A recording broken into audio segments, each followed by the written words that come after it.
I think we're all here. 3, 4, 5, 8, 9, yep, we're all here.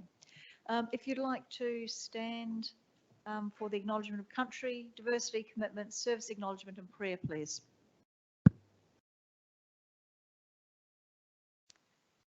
City of Victor Harbor acknowledges the Ramangeri and the Ngarrindjeri people, the traditional custodians, land and surrounding waters where we live and where we work.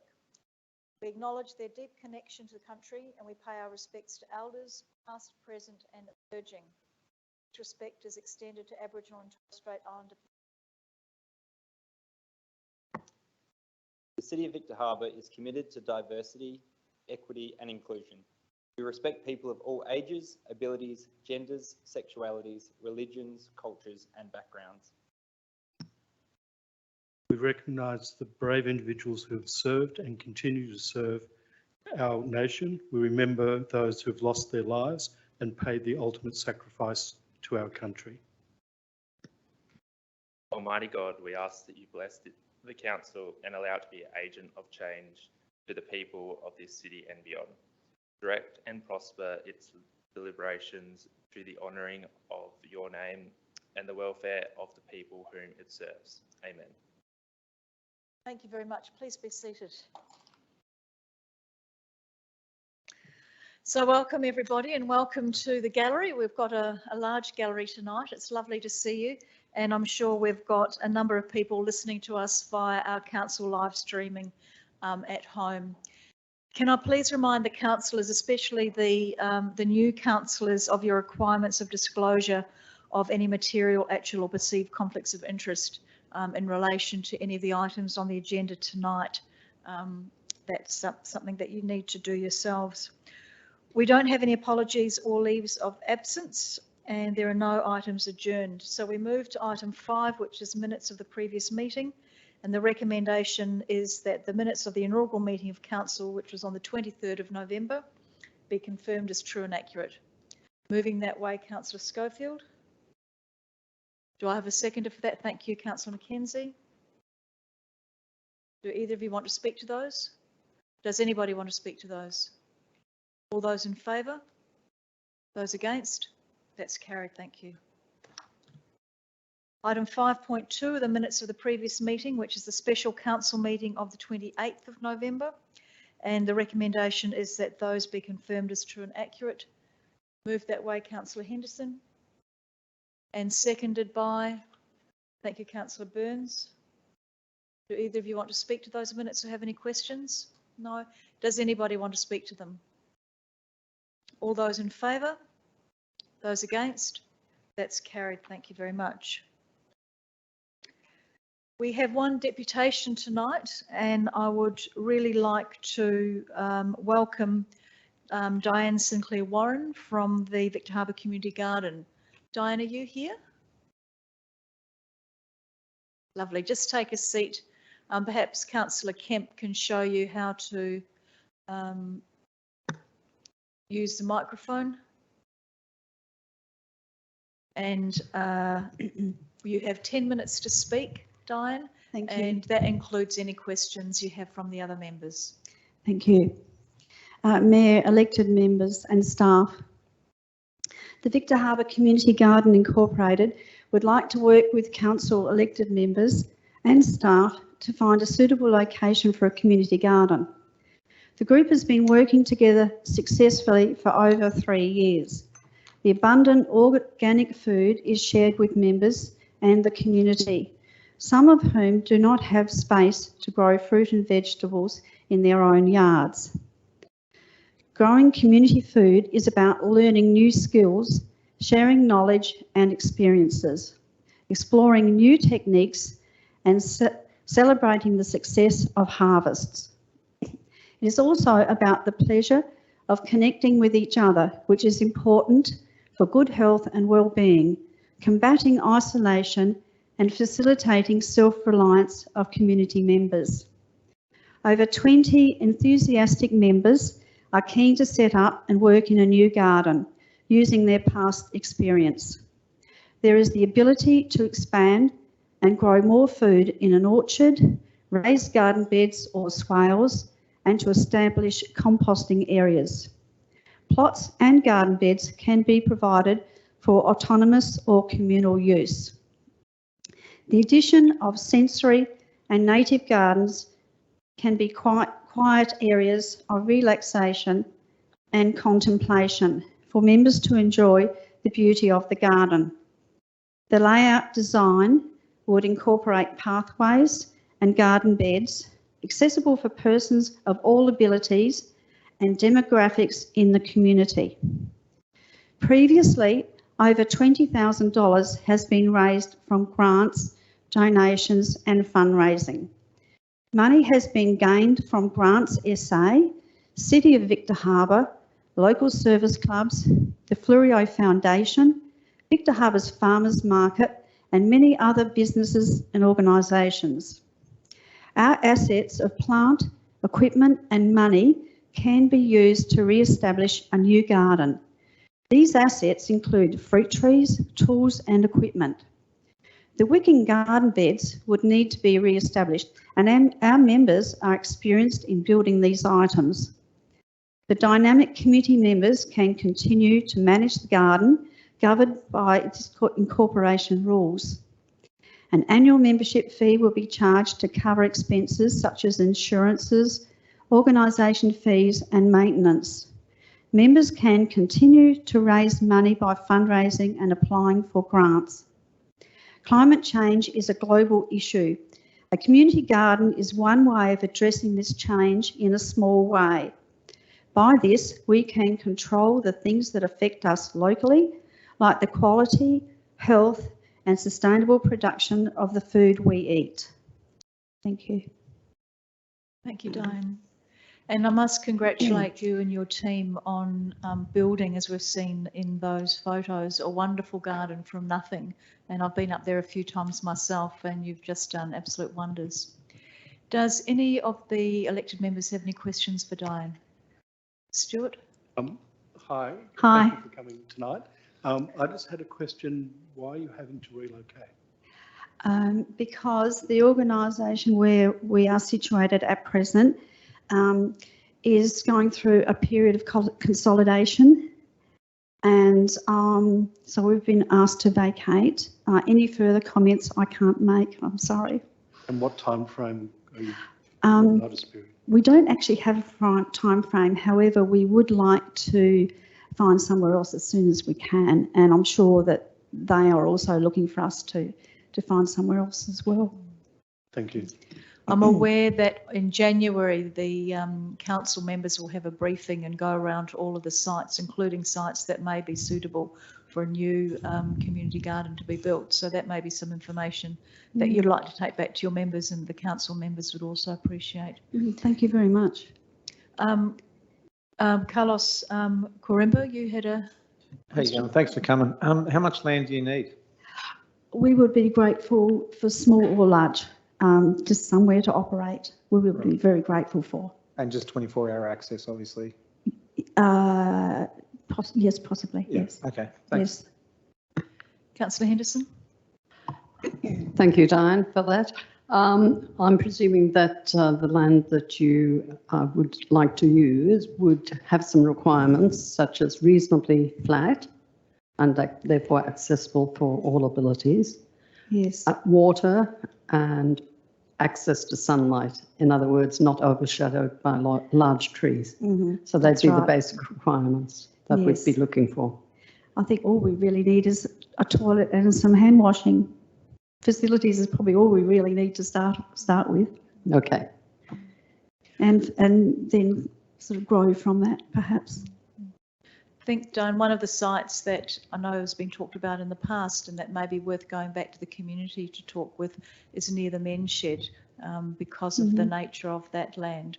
And so that's one area that we'll be able to take a closer look at to see whether or not that may be suitable, but there are other sites that we can also look at. Yes. Councillor Kemp. Yeah, thanks Diane for coming and presenting because this has great opportunities, not from what you've done previously, but also for the future. And going on from Councillor Henderson's point of view of infrastructure, you know, you need it fully fenced off for security. Have you thought about other infrastructure like glass houses for planting seeds and doing that whole horticultural thing from seed to tube stocks and things like that? Have you thought about that expansion? Oh, definitely. I have a whole list here that I could tell you about. And of course, there are certain conditions that wouldn't be suitable as well. Yeah. But yes, there are a number of things that Are we you would able be. to forward that information through to the council so we can look at Certainly. it when we do our tour? Because I think if we're looking at a piece of land, we need to think about the future expansion potentially. And if you've already got volunteers in place, then it wouldn't take much to get more involved in other projects. Sounds, we're very well done. sounds wonderful. Thank you. We've probably got time for one more question. Councillor Mann. Thank you, Mayor Jenkins. Thank you for coming and presenting. More of a comment, I guess.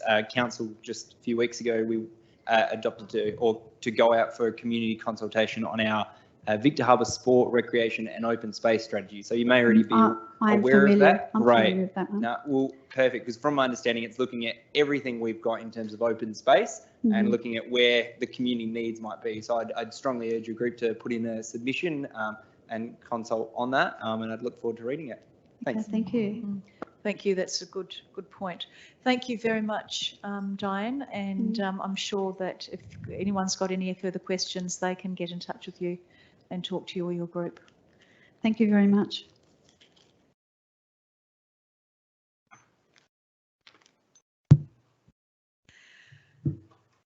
We have lots of questions from the gallery. The first question is from Trevor Rose. Trevor, are you here tonight?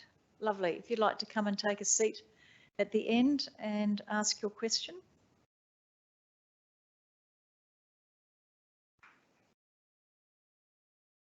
Good, thank you. And through the chair. Historically, new councils have always debated the idea of wards for the City of Victor Harbour. I've been around following this Victor Harbour Council since 2006 when I was an elected member. Wards are always subject to quite a bit of debate, and they haven't got up in the past, and I'm offering something here. And so my question is really, would a sensible alternative towards be that each councillor is nominated a portfolio at the start of the term? I mean, this is not new, of course. Commonwealth governments and state governments, all senior people have portfolios. I realise there's a little bit of a hiccup in the sense of now you've nominated people for various Section 41 committees, which is what happens. But my experience in Queensland is that councillors in regional area have a formal portfolio so that anybody in the community who wishes to take up an idea or a point of view, they know in the region or in the council who to speak to. It works there. I don't see any reason that it wouldn't work here. So my question is, would the council this year consider portfolios for each and every one of the elected members? Those portfolios would be around infrastructure, I would imagine, finance, disability, and those traditional areas that people that affect this council. So that's my question. Thank you, Mr. Rose. As you might be aware, the Local Government Act provides a framework for councils to consult with the community around wards and representative reviews to determine whether or not changes are made. They have to conduct a review, including the ability whether to have a ward structure or not, every 8 years. And our last review was in 2017, and we're due to do another review in April between April 2024 and April 2025. So that discussion will come up again. In terms of the councillors taking on portfolios, the council administration themselves have expertise in each of those areas that you've talked about, and it's not expected that elected members have specific expertise in any of those areas, rather than they have a strategic role, and in accordance with the Local Government Act, the council itself makes a collective decision about different things and takes recommendations from the administration and can change those recommendations if they want to at council meetings. Having portfolios for council members isn't facilitated by the Local Government Act, but councillors do have representation through the different, as you said, committees that they may want to go on. So, for example, tonight we'll be looking for people to sit on our Disability Inclusion Committee, and they will be councillors that have particular interest in disability and would like that portfolio, I suppose, through the committee.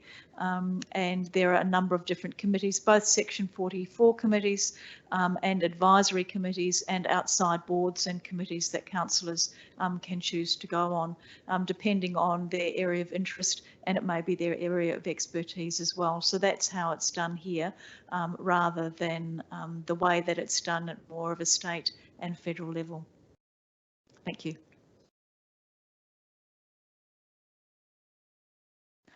We have another question from the gallery from Andrew Robertson. Mr. Robertson.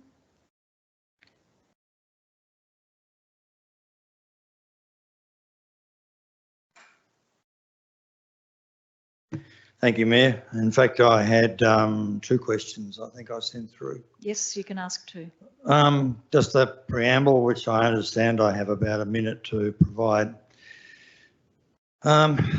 The Corporate Systems Implementation Project, which was started in February of 2020, is a 5-year, $6 million project and the single most costly and significant investment in the future of this council and our community.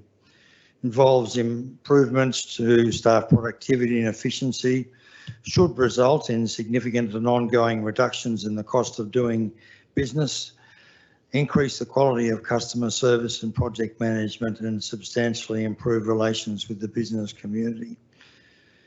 Up until the end of 2021, this council received, and the community through that, quite a lot of very good feedback in terms of what was happening with this project. But since July 2021, this administration has not kept the council or community well informed of what's going on, and there are significant changes that have been made to the project in that time. The corporate systems changeovers are essentially a change of corporate culture enabled by information technology. They consist of thoroughly researched and carefully designed. Sorry, Mr. Robertson, could you please ask your question? Have I had a minute yet? You've had a minute with your preamble. I think the person before me got considerably more than that, Mayor. Never mind. I have 2 questions. When will the project plan, including governance structure and key performance indicators, be provided to the community? I understand that on Friday you came and spoke to the acting CEO for quite some time about this, but I can tell you again what she told you. The project plan, which you had reviewed in your capacity as an interested council member, so when you were on council, you were able to view the plan during the previous term of council, is an operational project. It's not a public project or an outside project. It contains highly operational project details that are utilised by staff in delivering the project. It is not designed as a public document, and as such it is not planned to be provided to the community, although council members are able to go and view the plan if they'd like to, as you did. The second question is, when will the council begin to receive the originally promised monthly reports on the project implementation status, and elected members receive highlights on Friday updates? Status reports are provided via the regular quarterly processes for all key council projects, including the Corporate Systems Implementation Project. Council members also receive additional information where necessary outside of this, usually through the weekly update. Project information is reported to the community whenever it is relevant to the community. This is an internal project and is currently in the configuration and design phase, largely reviewing data and the transfer of fields and information, with nothing newsworthy to report to the community, as it's a highly operational stage of the project. Thank you. Thank you. Mayor Jenkins, could I seek leave of the committee, the meeting, to ask a question following on from the questions from the gallery?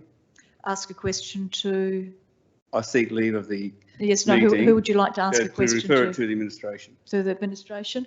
If 2/3 of the meeting say yes, you can. If you put your hand up, if Councillor Kemp can seek leave of the meeting. 1, 2, 3, 4, 5. Yes, Councillor Kemp, what would you like to ask? The simple question, thank you, Mayor Jenkins, is because the implementation plan has been presented to elected members for viewing, but because it's a changing beast, continue to change as things change, when will the latest implementation plan be available for elected members to view? Through the Mayor, as you'll recall, Councillor Kemp, the plan wasn't provided to council members via email. It was for interested council members. They made an appointment to come and view the document. It's updated regularly. A lot of it is around the risks, the project risks and mitigations. Highly operational document. Happy to make an appointment with any council member interested who wants to have a look at the document.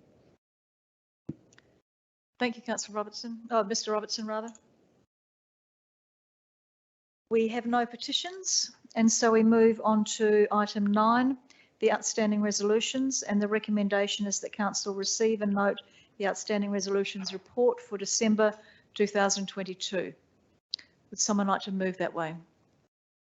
Thank you, Councillor Mann, and seconded by Councillor Henderson. Do either of you have any questions about that or would like to speak to that? No, no. Does anybody have any questions? No. In that case, all those in favour? Those against? That's carried, thank you. We now move to 9.2, which is the Section 41 committees. First one is the CEO Performance Committee, and we'll be looking for 3 councillors for the position of council members to the CEO Performance Committee. What I'd like to do is first of all ask if there are any nominations. If we have more than 3 nominations, we'll go out of meeting procedures and then I'll ask you to talk. Okay. The first recommendation, though, is that the Council re-establish the CEO Performance Committee meeting and adopts the reviewed terms of reference as provided under separate cover. Would someone like to move that recommendation? Thank you, Councillor Mann, and seconded Councillor Schiller. Do either of you want to speak to that? Does anybody want to speak to that? Councillor Burns. Yes, just in the terms of reference, it mentions the CEO review going to annual review. And I think there's good reason at this stage with the new council to keep it at quarterly and obviously to review again in say 2 years. With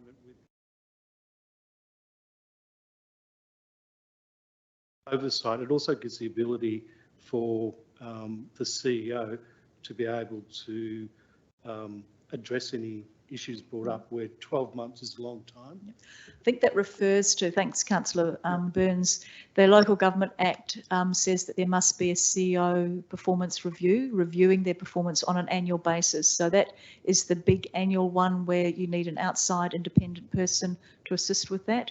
My understanding is that the committee can still meet as it needs to. And the committee may decide, and I'll just check with Karen, yep, the committee may decide to continue to meet quarterly for a more informal review and catch up.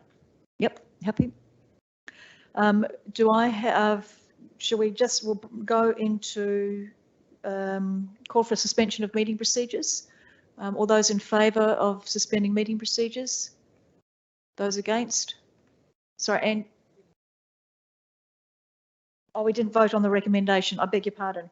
Councillor Burns spoke. Anyone else want to speak on that first recommendation? No. All those in favour? Those against? That's carried. Thank you. Now, 2/3 for a meeting to go into suspend meeting procedures. Those for? Thank you very much. So meeting procedures are suspended, and I'll ask if there are nominations for councillor representatives on the CEO Performance Review Committee. Councillor Kemp. Yes, thank you, Mayor Jenkins. I'll nominate myself to sit on the CEO's Performance Review Committee. Yeah, thank you. Councillor Burns. I nominate myself to sit on the committee as well, please. Thank you. Councillor Quimbarra. Yeah, I'd like to nominate as well, please.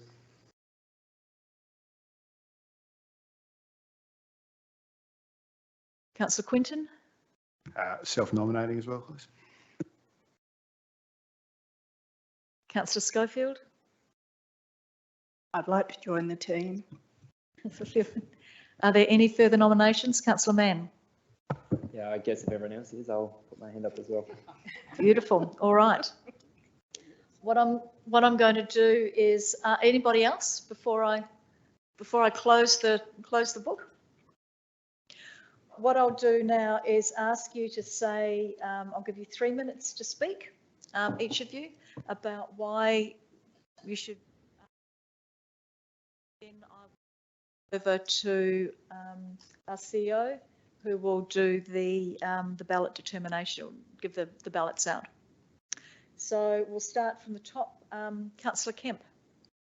Thank you, Mayor Jenkins. I'd like to continue on the CEO's Performance Review Committee. I've done it for 4 years and I've found it very interesting and enlightening to communicate with the CEO on the performance of herself as well as council overall. My past experiences within the corporation world of emergency services, you do a lot of performance reviews of various ranks and various people. So I do have a good background in that area. And I think I'm a very open, fair person when it comes down to looking at setting KPIs and meeting outcomes. Thank you. Thank you, Councillor Kemp.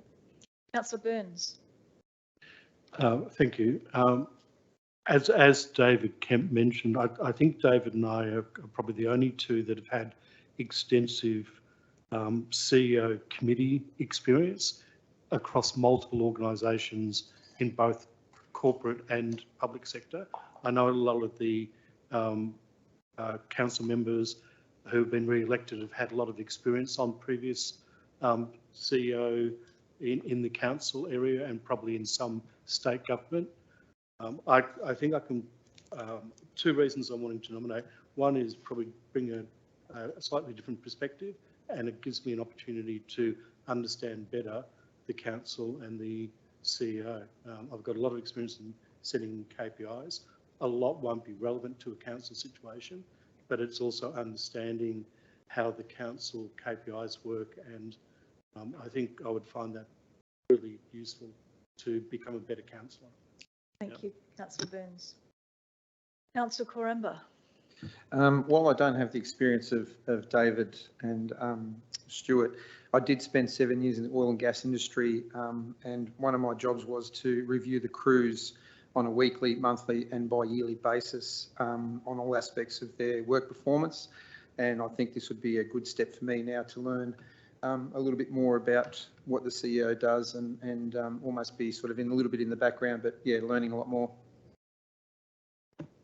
Thank you. Councillor Quinton. Thank you, Matt. I would be interested in being part of this committee to basically learn a lot about the organisation from the top down. It would also be an awesome opportunity to work alongside the 2 members, yourself and the CEO and acting CEO, to really understand the core ins and outs of the business, or the council, sorry, but coming at it from a business owner's perspective and looking at it with a fresh set of eyes. Thank you. Thank you, Councillor. Councillor Schofield. I'm very interested to sit on this committee. It is one of the committees that I haven't been involved in the past, and I, like other fellow elected members, do have experience on corporate and government boards, setting priorities and also looking at CEO performances. Thank you. Thank you, Councillor Schofield and Councillor Mann.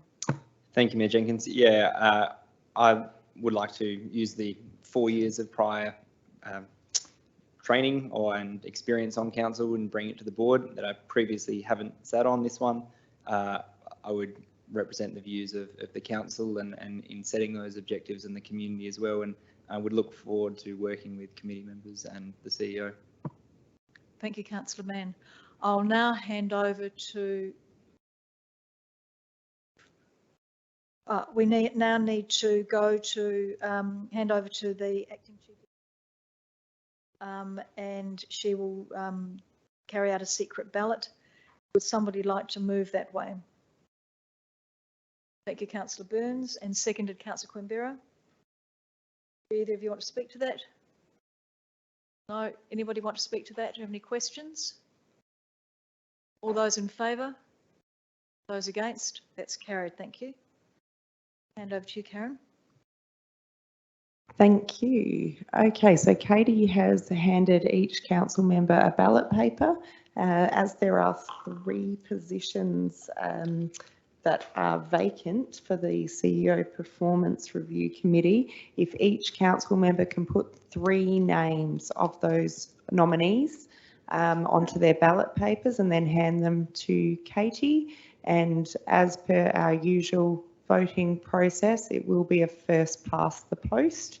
If there is a tied vote for positions, we will draw lots and it will be the final name that slots into the recommendation.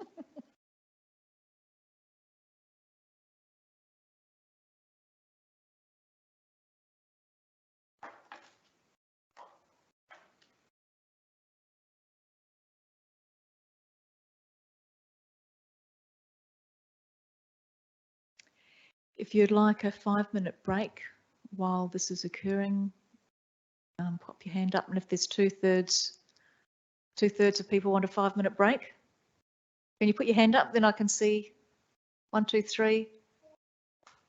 No, sorry. You'll have to hold on.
The successful nominees are Councillor Schofield, Councillor Mann and Councillor Quinton.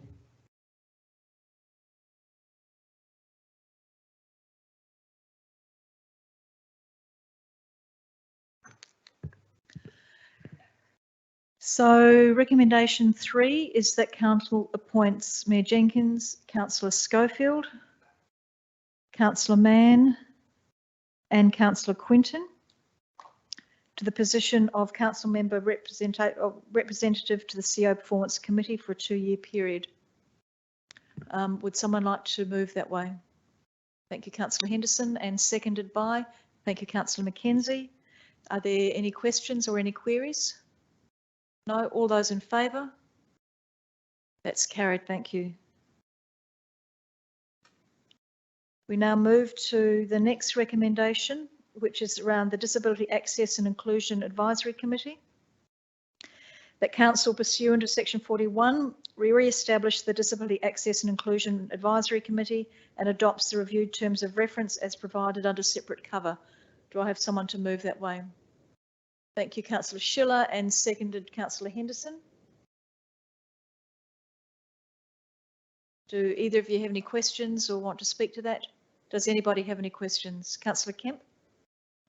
Thank you, Mayor Jenkins. I've got a couple of issues around the terms of reference. One's about the ex officio of the Mayor on section 41 committees, and the other one's about finances and auditing of the committee's finances. I'll start with the Mayor's ex officio. I'm not either way with ex officio, whether you do it or not, but I just feel that, you know, with the workload that the Mayor has, I'm just wondering whether taking on these roles as ex officio would be certainly quite, certainly it may affect your abilities overall, because when I read out what is the actual role of an ex officio by legal terms, I'll read it out for you.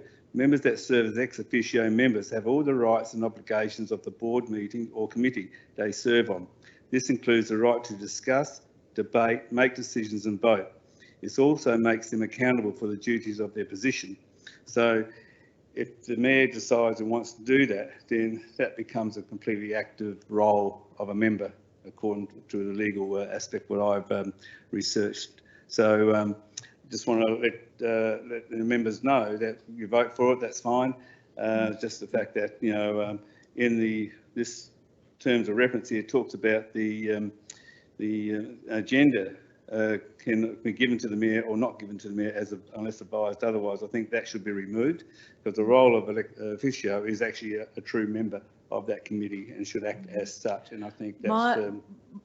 So my understanding, Councillor Kemp, and Karen may, if I'm mistaken with this, at the last term of council, at the beginning of the term, the council decided that the Mayor could not sit on any committee and the Mayor could only be an ex officio of those committees.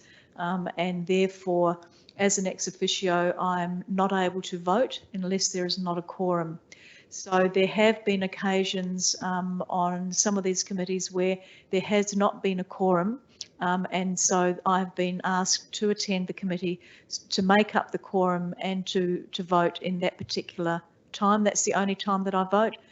I don't go, you're quite right, I don't go and I can't go to all of these committee meetings, but being an ex officio means that if I'm needed, then I can attend that meeting, and I do try and attend as many as I can anyway. But if I'm needed to make up a quorum, then I'll attend the meeting, otherwise the meeting doesn't occur. But it was the decision of the council last term to make me ex officio rather than me nominating to be a council member on the committee. I appreciate that, Mayor Jenkins. I'm still talking within my 5 minutes. The fact is that the role of ex officio is a legal term. And if you go take the title of ex officio, you should actually carry out its duties. So I think, you know, we've got to sort this out. And plus, these are new terms of reference that we're reviewing, but they have been changed, so we can overrule that last decision by council in the last term. Thank you. I'll just ask our acting CEO to let you know what occurs here, just in case I have got it wrong. I don't think I have, but I think that's, we may be looking at different definitions of ex officio. Karen? Thank you. Through the Mayor. So the terms of reference included with your agenda do state that the Mayor won't be taken to be included in the membership of the committee unless actually present at a meeting of the committee. It's not an obligation for her to attend, and as the Mayor explained, it's not considered as part of quorum requirements. The council can resolve that the Mayor isn't ex officio on committees, but the only one that the council can't have that decision on is the audit committee specifically, where she's unable to be ex officio on that particular committee. But otherwise, it's entirely at the discretion of the council, whichever way. Thank you, Mayor Jenkins. I'll finish off my 5 minutes, if I may, please. The other part of this, along the lines of the terms of reference, refers to because Section 41s are advisory committees, then I don't understand why we've got item 10 finance in it and also audit requirements, because I thought the finances is managed by the administration. The committee has no delegation to expend funds. So why we've got those comments in there about that, and also the fact that why do we need to have an audit process of the committee to work with the auditors when they don't have the authority to expend funds? So I would have thought that would be a standard process of council to actually manage that, administration, the finances and the audit, not the committee, because these committees, Section 41s, only makes advice or recommendations. They don't actually have any controls over finances. So I would like to see those two items removed, because I don't think they're relevant to the actual role of the committee when you look at the purpose of the committee, why they're set up. Yeah, I'll ask our Director of Finance if she might be able to enlighten you, Councillor Kemp. Thank you. Through the Mayor, you're absolutely right, Councillor Kemp, in terms of the committee has no ability to expend funds on its own, but the committees can be given particular powers in any instance or particular initiatives or projects. And we would then create basically a line within the finance system to monitor those costs if it was a set project, which may actually have some grant funding or something else attached to it, which then these clauses basically allow us to treat that as an individual reporting item and have it audited if required, if there's something that council wishes a committee to do on its behalf. But council would have the ultimate ability to either provide or not provide a budget for those projects.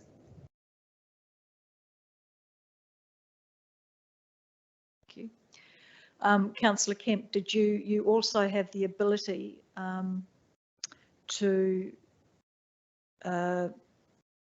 put in an amendment for that in relation to those items that you had spoken about, if you wanted to do that? Yes, well, thank you very much, Mayor, for that guidance. I'll take on board that we remove items 5.9 and 10 and item 14 of the terms of reference. So do I have somebody to second that amendment? Could you just please reiterate the differences for me, please, so I don't have to go back in there and look? Sure. Let me just go to the appropriate. Have you got what page is the appropriate terms of reference on?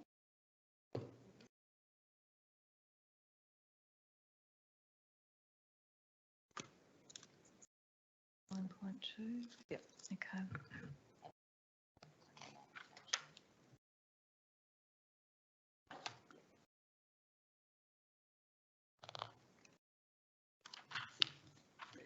Okay, so you want to amend it, Councillor Kemp, to remove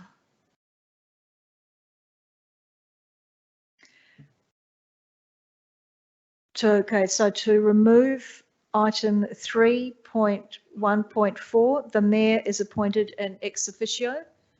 You want that taken out so that the Mayor is not a part of the committee. And item 5.9. And item 5.9. To do with the Mayor as an ex officio. Item 10, finance. Oh, sorry, item 5.9, Mayor as ex officio. Yep. So that says, Angela, the council may appoint the Mayor to the council as an ex officio member of the council committee. The Mayor will not be taken to be included in the membership of the committee unless actually present at a meeting of the committee. If the Mayor is appointed as ex officio member of the council committee, should be provided with a committee of all committee agendas and minutes unless otherwise advised. So Councillor Kemp would like that taken out. And finance, which is item 10 of that, a record of the financial transactions relating to projects and initiatives undertaken by the committee shall be maintained by Council's Finance Department. The committee shall, in association with staff, present an annual business plan of proposed committee activities for consideration during Council's annual budgetary process. The committee does not have the power to incur expenditure unless approved by Council via the budget. Expenditure of approved funds is to occur in accordance with Council's internal control manual and procurement policy, including related procedures. Am I correct? You want all of that taken out, Councillor Kemp? And then item 14, please. And item 14 as well. Item 14 is audit. 14.1, the auditor appointed by the council from time to time shall be the auditor of the committee's finances and administrative procedures. The committee must cooperate with council's internal audit committee established pursuant to section 126 of the Local Government Act and comply with the requirements within the council's internal control manual. You want that taken out? Yep. And may I speak to the amendment, please? Yep, you can speak to the amendment. Yep. Do you want to wait to see if you get a seconder first? Or do you want to speak to it now? I'll speak to the amendment first. If no one likes it, they won't second it. I think with those finances and audit aspects, I think that's the standard practice of administration anyway, and I don't see the role of the committee. When you look at the actual purpose of the committee, it talks about recommendation and advice only. It doesn't have any other powers to do anything. So to have those items in there really is, to me, is not cohesive to the whole terms of reference and the function of the actual committee, how it operates, when you look at the role of the committee. So that's why I'm supporting, wishing those amendments to be put in and removed. And if and also about the ex officio, I think we said enough about that one. So we'll just leave that as it is. Thank you. Do I have somebody seconding those amendments? Once we've got a seconder, then you may be able to, Councillor Schiller. You're seconding that, Councillor Combera? Would you like to speak to it?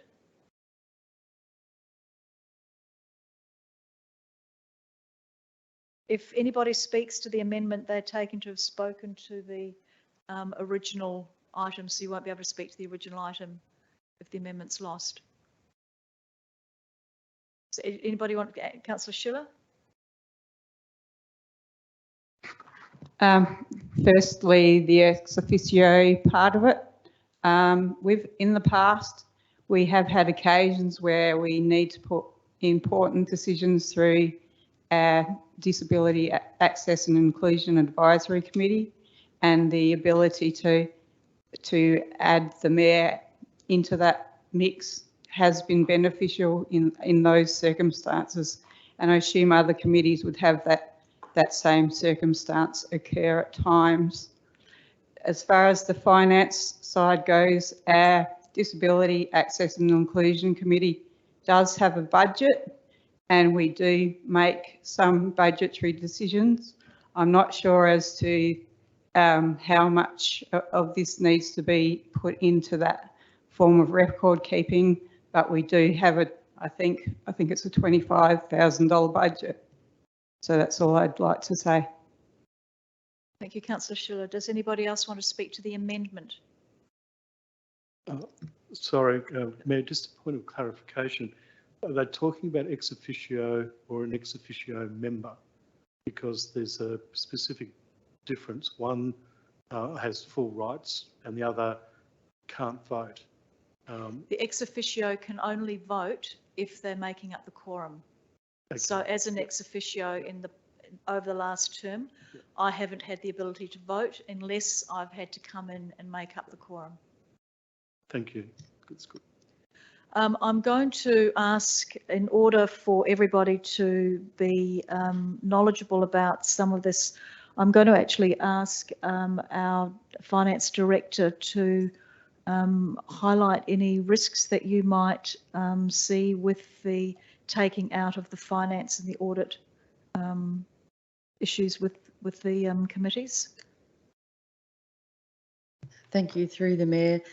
In terms of not having the finance and the audit sections in there, I don't think it poses a huge risk. What it does is limit your ability to task a committee and give it a budget going forward. So you'd need another, basically another review of the terms of reference if you wanted it to actually perform something on behalf of council.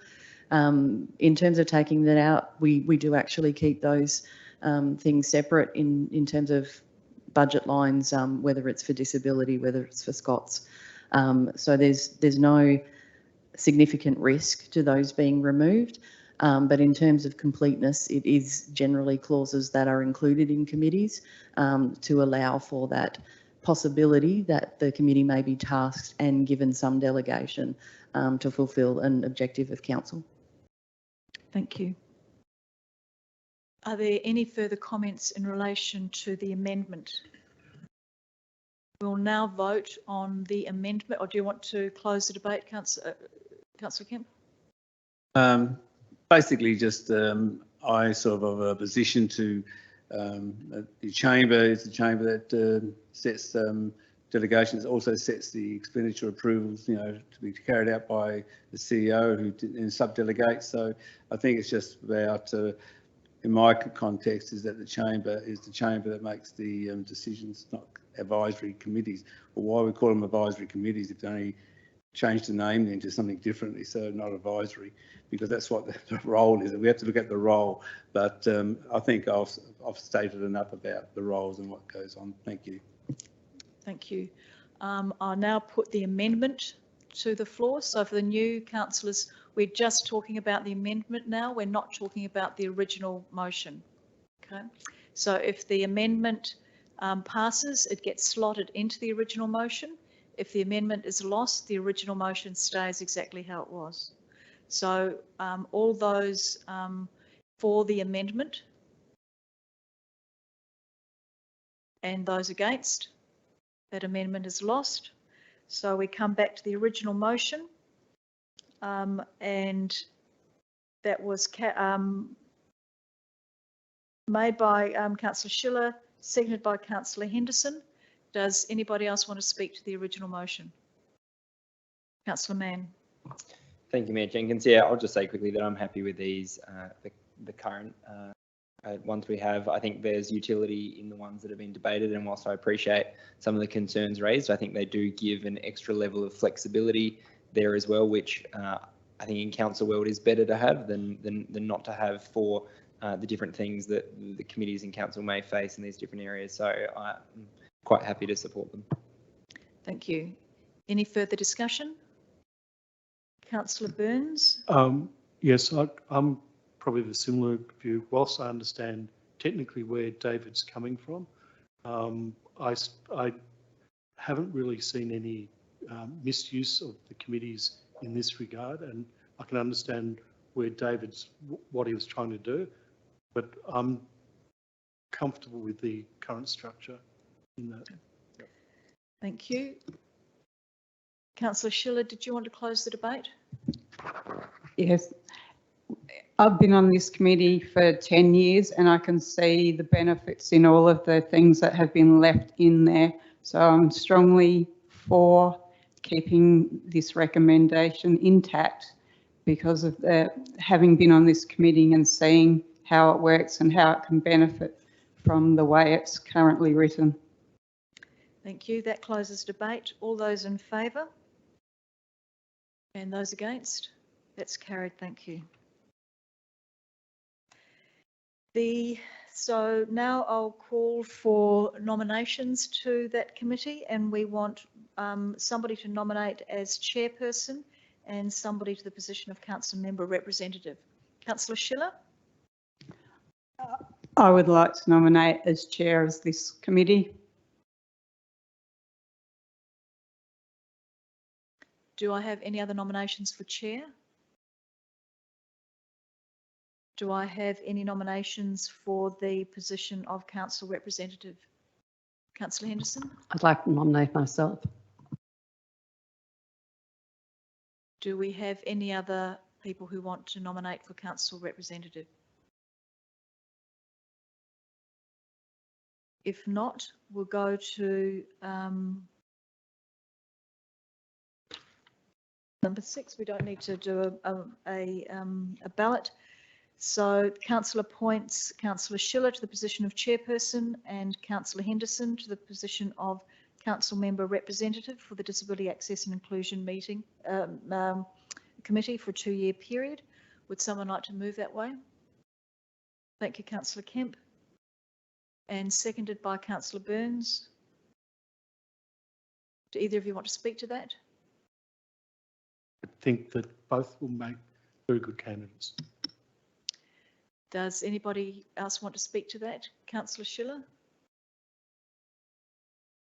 Just to comment that Marilyn has been our chair in the past and she's done an excellent job, but I feel that this is probably one of the most important committees that I could be on and be at the helm. So I appreciate Marilyn's leadership in the past. Thank you. Have a point of order, please. Point of order, Councillor Kemp. I just conflict of interest material because it's a paid position. Just want to remind members of these conflicts of interest. I didn't think it was a paid one, Councillor Kemp. I thought all Section 41 presiding members get paid. Only the independents. I don't think it's a paid position, but we'll double check for that.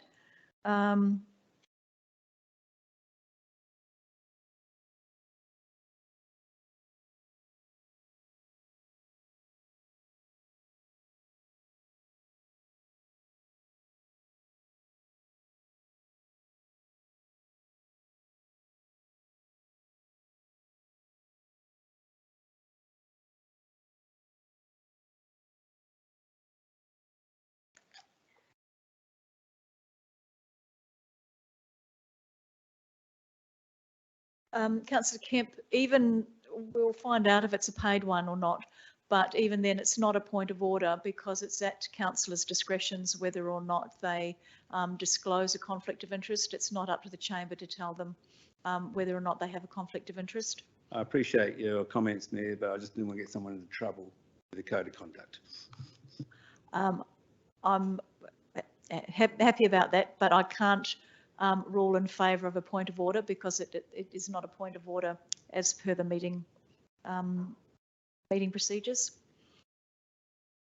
So we'll continue on with that while we're looking up whether or not it is a paid position. And I think that's the debate closed. So we now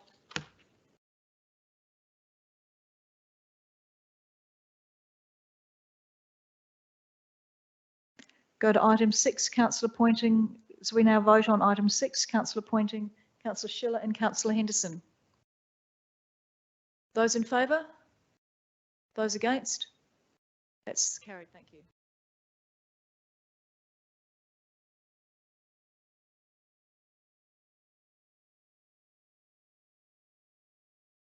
All right, we'll keep going while you're still looking. We now come to the Fleurieu Region Community Services Advisory Committee.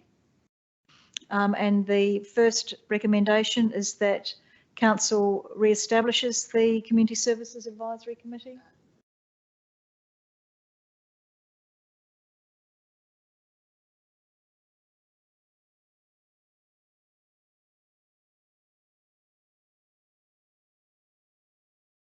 Oh, I beg your pardon. We have missed number 7.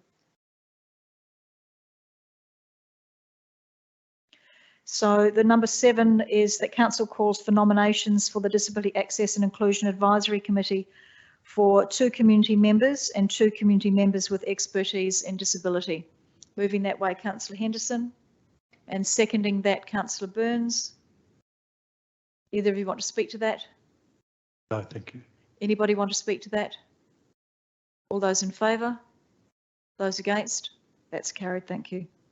Now we can go down to the Fleurieu Regional Community Services Advisory Committee, and that is that the Council, pursuant to Section 41, re-establishes the Fleurieu Regional Community Services Advisory Committee and adopts the reviewed terms of reference.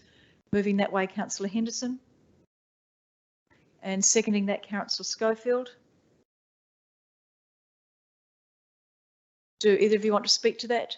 Excuse me, Councillor Coimbra and Councillor Kemp, can you speak through the chair, please, if you've got a, rather than have a conversation? Moved by Councillor Henderson, seconded by Councillor Schofield. Do either of you want to speak to that? No? Does anybody want? No? All those in favour? Those against? That's carried, thank you. Fee for the chair.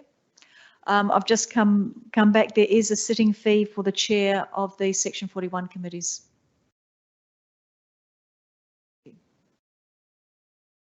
So as I did at the beginning of the council agenda, remind people that if they have a conflict of interest, they do need to let us know and declare that conflict of interest.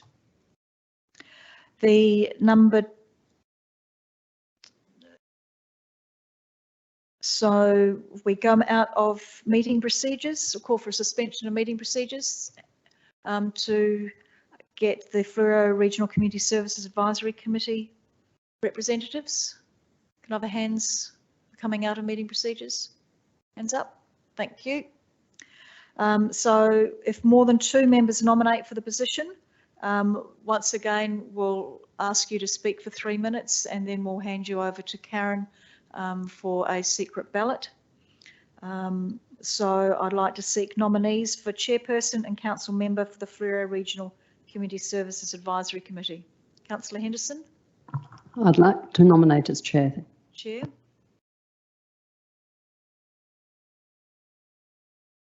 Are there any other nominations as chair? I'll call for nominations for the council member representative. Councillor Schiller. I'd like to nominate. Councillor Schiller as the member representative. Yes. Are there any other nominations as councillor representative? If not, we don't need to do a secret ballot. And we go to item 10, that councillor appoints Councillor Henderson as the chairperson and Councillor Schiller to the position of council member representative for the Fleurieu Regional Community Services Advisory Committee for a 2-year period commencing on the 13th of December and concluding at the council meeting in November 2024. Have someone move that way? Councillor Henderson. And seconding that, Councillor Quinton. Do I have, does anybody want to speak to that? Do either of you want to speak to that? No. All those in favour? And those against? That's carried, thank you. Yeah, Jenkins, may I seek leave of the committee meeting to ask a question about conflict of interest? If the chairs are getting paid positions, just hoping people are making right decisions about material conflict of interest. Councillor Kemp, it's up to the individuals. I've reminded the chamber 3 times about conflict of interest provisions, and I did say that when we found out that there is a sitting fee for the chairs, so it is up to the chairs to, if they feel that they have a conflict of interest, a material, actual or perceived conflict of interest, to let the chamber know. It's not up to me, it's up to the chamber. Could I please ask a question? Yes, certainly. Is this referring to my nomination to, David can answer this? No, you speak, questions are through the chair. Sorry. Is this referring to my nomination as chair of the Disability Advisory Committee? You are able to nominate. You do not have a conflict of interest in nominating, but in voting, you may have a conflict of interest because you receive a sitting fee. So what you need to do is to declare that, and then because it is a material conflict of interest, leave the table and not vote. Right. I didn't get that. That's fine. Part of that, so I'm quite happy if something needs to change about that, to revoke it and go back, because that finer point wasn't pointed out in the appropriate way. Okay. The other thing is that I am aware that members haven't undertaken the training yet in the conflict of interest, and we will be having some training. When is that going to be, Karen? In the first couple of months of next year. And So you will be receiving some training in that area. Given that you being in the chamber or not being in the chamber would not have changed the vote, Councillor Schiller, as it was a unanimous vote, I'm happy if the rest of the chamber is happy for you to that vote to carry rather than going back to the beginning and revoking it and doing it again. But I think it's something that if you're unsure of, you really need to ask if you don't understand. But we are a new council. And this is a learning process for you all.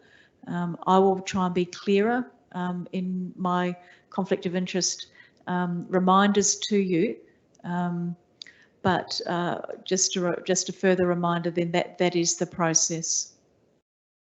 So what we might do is give you a conflict of interest form, Councillor Schiller, and you can fill it out and just say that you failed to declare a conflict of interest.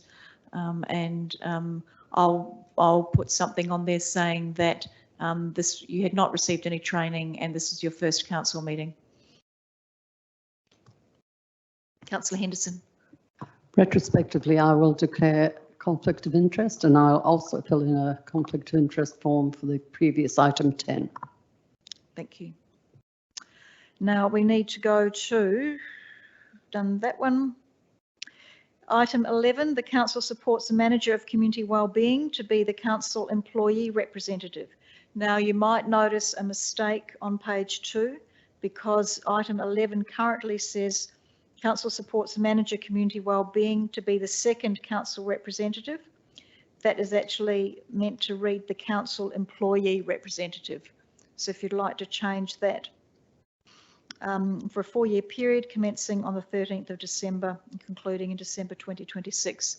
Would someone like to move that way? Councillor Henderson? And seconded, Councillor Kemp? Either of you want to speak to that? Councillor Kemp? No. Does anybody want to speak to that? No. All those in favour? And those against? That's carried, thank you. We now move on to the Recreation Centre Management Committee, and that's item 12, that the council pursuant to section 41 re-establish the Recreation Centre Management Committee and adopts the review terms of reference. Would someone like to move that way? Thank you, Councillor Kemp. And seconded by Councillor Schofield. Either of you want to speak to that? Anybody want to speak to that? All those in favour? Those against? That's carried, thank you. With the consent of 2/3 of the members, I'll call for a suspension of meeting procedures to seek nominees. Can you put your hands up if you're happy with that? Thank you, that's more than 2/3. I seek 2 nominations for the position. Who would like to, I'll first go for chairperson. Who would like to be chair? Would like to be chair, Councillor Kemp? Yes, I'll nominate myself to be chair of the Rec Centre Committee. Thank you. Any other nominations for chair? Council member representative. Do I have any nominations for council member representative? I have 3. Councillor Mackenzie, Nick Mackenzie. Councillor Quimbera. And was that you, Councillor Schiller? This is the Recreation Centre. No, so Councillor Mackenzie and Councillor Quimbera. And we will need to go to a vote for Councillor Mackenzie and Councillor Quimbera. So I will ask Nick, if you'd like to save 3 minutes, and then Councillor Quimbera, why you should be nominated. Yeah, well, I thought I'd put my hand up to be on this committee. I am a user of the space and I love the Rec Centre and what it offers, and excited for the future developments of that going forward. And I have a range of experience already in managing organisations and teams, and my business degree, I'd love to apply that all in this community centre, being the Rec Centre. So yeah, that's how I put my hand up. Thank you. Councillor Quimbera, I'll withdraw, thanks. you withdraw? Yeah. Okay.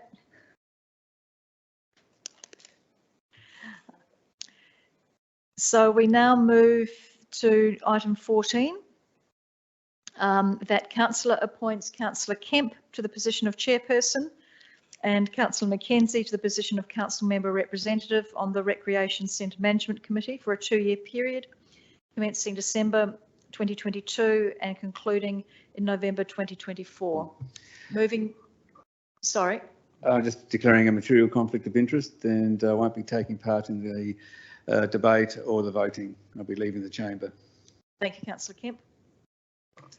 Mayor Councillor Jenkins, I'd just like to raise a point of order around just when we're coming out of the suspension of meeting procedures, whether it's by you determining that we're coming out or whether you prefer to ask for the 2/3 majority. Just if you could make that a little bit clearer between, that's all right. Thank you. Certainly, I'll do that. We're coming out of meeting procedures and we're going back into the item. You happy for that? Go back into meeting procedures. So that council appoints Councillor Kemp for chair and Councillor McKenzie for council member representative. Would someone like to move that way? Thank you, Councillor Quimbera. And seconded by Councillor Burns. Do either of you want to speak to that? Does anybody want to speak to that? All those in favour? Those against? That's carried unanimously. Thank you. Councillor Quimbera, can you just ask Councillor Kemp to come back in? Thank you.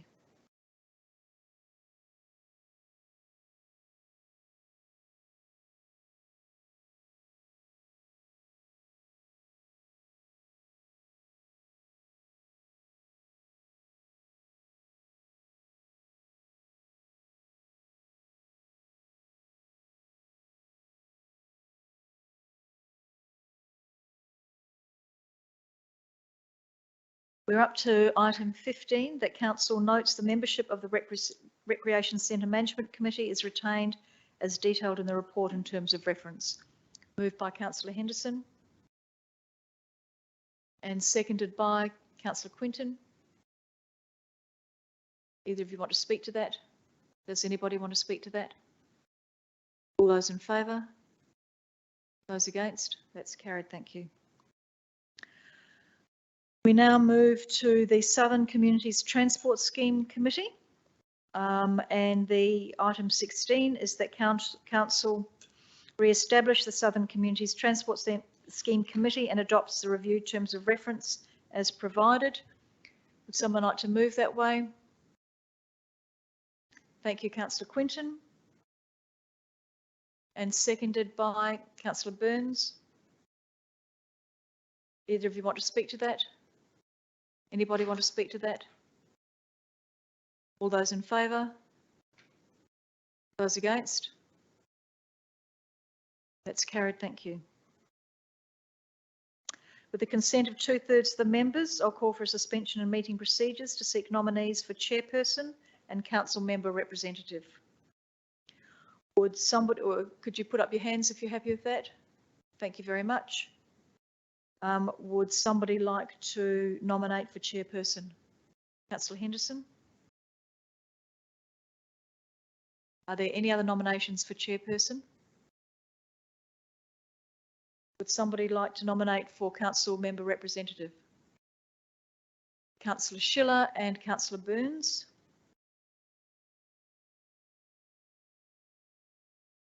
Are there any other nominations for representative? So what I'll do, more than 2 members have nominated for the representative position. And so I'll ask both Councillor Schiller and Councillor Burns to speak to that position, and then I'll hand over to the CEO for a secret ballot. So Councillor Schiller. Thank you. This is transport, and that being council transport and transport within our own community is one of the platforms that I base my candidacy on I've used the Scots transport system for many years, and so my own lived experience of using that particular service and my interest in transport in general, both in council and state, gives me a keen interest in being on this particular committee. Thank you, Councillor Schiller. Councillor Burns? Yes, thank you, Mayor. Whilst I have a real interest in this transport scheme and really like to raise its profile, I rescind my nomination in favour of Councillor Schiller. Thank you, Councillor Burns.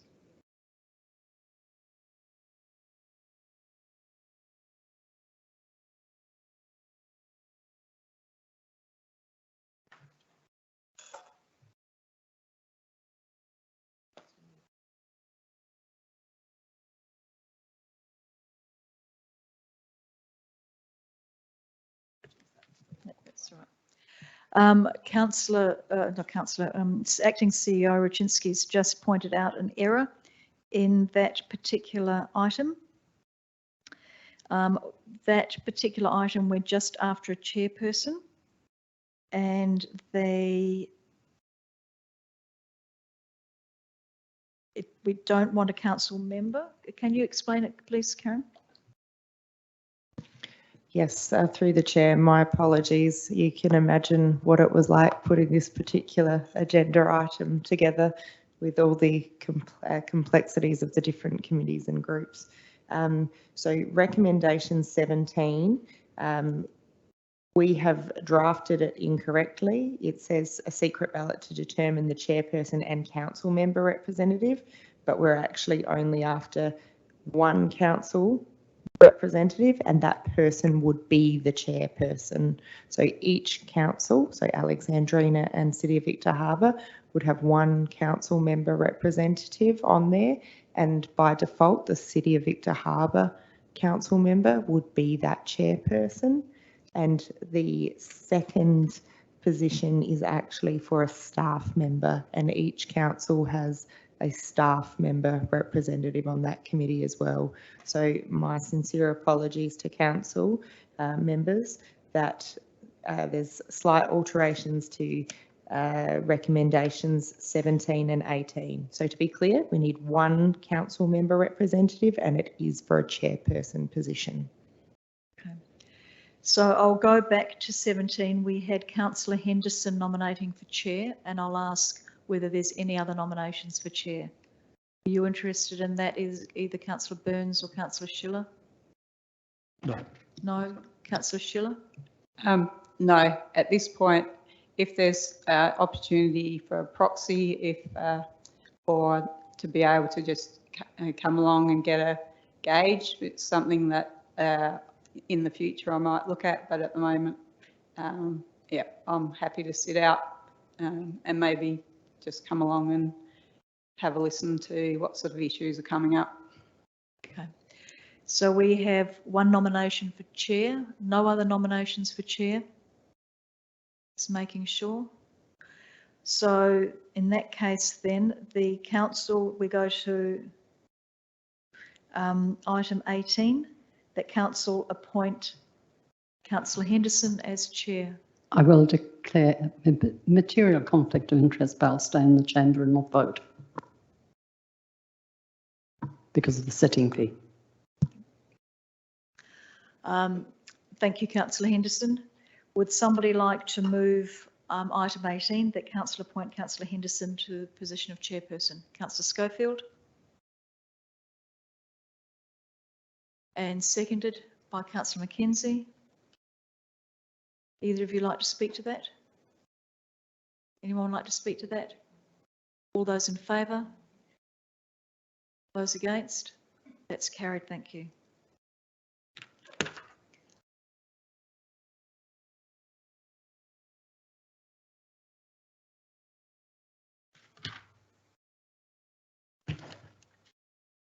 So then we go to 19, that council appoints the manager of community wellbeing to the council employee position of Southern Community Transport Scheme for a 4-year period. Moving that way, Councillor Henderson. And seconding that, Councillor Schiller. Do either of you want to speak to that? Does anybody want to speak to that? All those in favour? And those against? That's carried, thank you. Number 20, Council call for nominations for the Southern Community Transport Scheme Advisory Committee.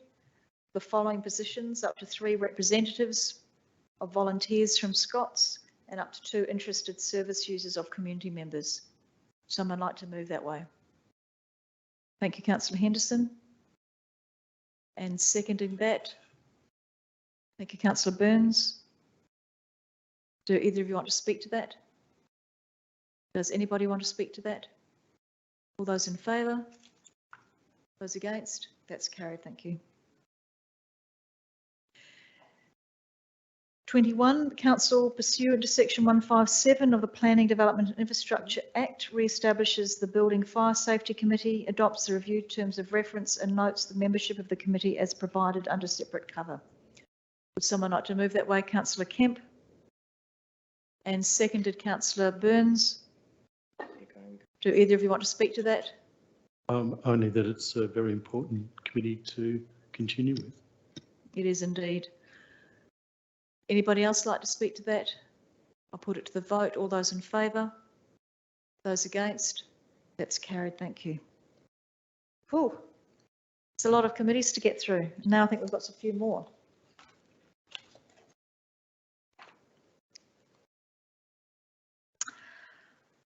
Okay, so 9.3 is the advisory and working groups.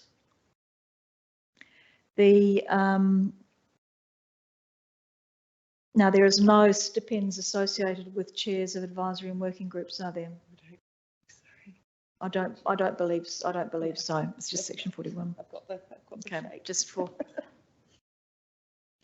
So the first recommendation is that Council endorse a comprehensive review to be undertaken of Council's advisory and working group structure, and that they approve the new process outlined in the report, including a report be presented to Council meeting prior to December 2023, providing the outcome and proposed recommendations. Someone like to move that way? Thank you, Councillor Schofield. And seconded by? Thank you, Councillor Quinton. Do either of you want to speak to that? No? Does anybody want to speak to it? All those in favour? Those against? That's carried, thank you. Now we come to the agribusiness working group, and I'll do parts 1 and 2 together. That the Council re-establish the working group and adopt the review terms of reference as provided under separate cover, and extend the terms of the following members for a 1-year period. Would someone like to move that way? Thank you, Councillor Schofield. And seconded by? Thank you, Councillor McKenzie. Either of you want to speak to that? Anyone want to speak to that? All those in favour? Those against? That's carried, thank you.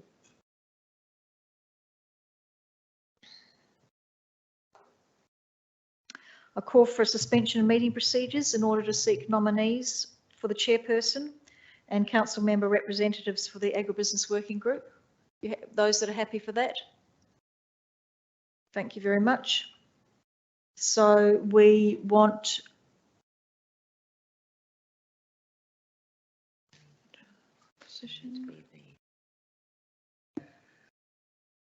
I think there may be another mistake in this because we're talking about we're looking for chairperson and council member.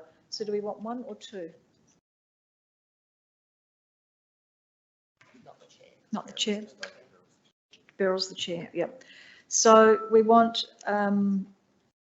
we've got 1 position there just as a member of the working group. Do I have any volunteers for member of the agribusiness working group? Councillor Schofield. Any other nominations for membership of the agribusiness working group? If not, I will go to item 4, that council appoints Councillor Schofield to the position of council member, representative to the Agribusiness Working Group for a 1-year period. Moving that way, Councillor Henderson. Do I have a seconder for that? Thank you, Councillor Schiller. Do either of you want to speak to that? Does anybody want to speak to that? All those in favour? Those against? That's carried. Thank you.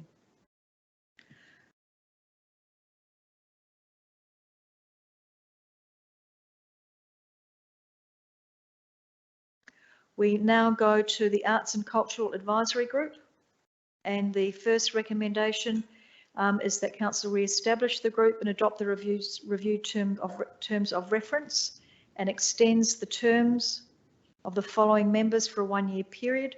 And you can see the community members there as written. Someone like to move that way, Councillor Henderson, and seconded by, thank you, Councillor Mackenzie. Either of you want to speak to that? Anyone want to speak to that? All those in favour? Those against? That's carried. Thank you. We now go out of meeting procedures. I call for a suspension in order to seek nominees for chairperson and council representative. We've got 2 nominees here. All those that are happy to go out of meeting procedures, thank you very much. And I'll ask first of all for nominations for chairperson. Councillor Henderson, you want to nominate for chair? Any other nominations for chairperson? Any nominations for council representative?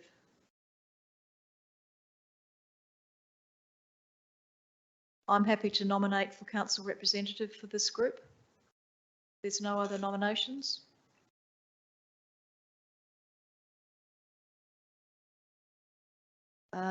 So we'll go back into meeting procedures to vote on this, and it is that the council appoint Councillor Henderson to the position of chairperson and Mayor Jenkins to the position of council member representative to the Arts and Culture Advisory Group for a 1-year period. Someone like to move that way? Councillor Schofield. And seconded by Councillor Quinton. Do either of you want to speak to that? Excuse me, Your Worship, point of order. Members of the gallery are speaking. Thank you, Councillor Schofield. I'd just like to ask the gallery just to refrain from talking. It can be disruptive when, and this gets a bit complicated. There's so many of them. Do either of you want to speak to that? I think that was Schofield and Quinton. Do you want to speak to that? No. Does anybody want to speak to that? All those in favour? And those against? That's carried. Thank you.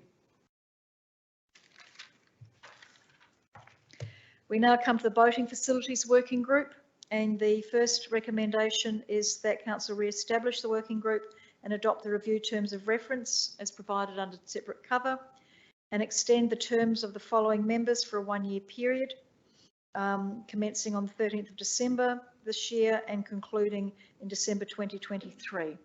Would someone like to move that way? Thank you, Councillor Burns. And the seconder, thank you, Councillor Schiller. Do either of you want to speak to that? I need to say that, again, it's a important working group, given we are a seaside city. It is a very important group. Any further comment from anybody or questions? I now put it to the floor. All those in favour? Those against? That's carried. Thank you. I will call for a suspension of meeting procedures in order to seek nominees for chairperson and council member representative. All those in favour of that? Thank you. So who would like to nominate for chair of the Boating Facilities Working Group? Councillor Burns? Any other nominations for chair? No. For council representative? Councillor Quimberra. Any further nominations for representative? No, in that case, we'll just go back into meeting procedures and go to item 10, that council appoints Councillor Burns to the chairperson as the chairperson and Councillor Quimberra to the position of council member representative to the Boating Facilities Working Group for a 1-year period. Would someone like to move that way? Thank you, Councillor Schiller. And seconded, Councillor Schofield. Either of you want to speak to that? Does anybody want to speak to that? All those in favour? You want to speak to that, Carlos? Those in favour? Those against? That's carried. Thank you.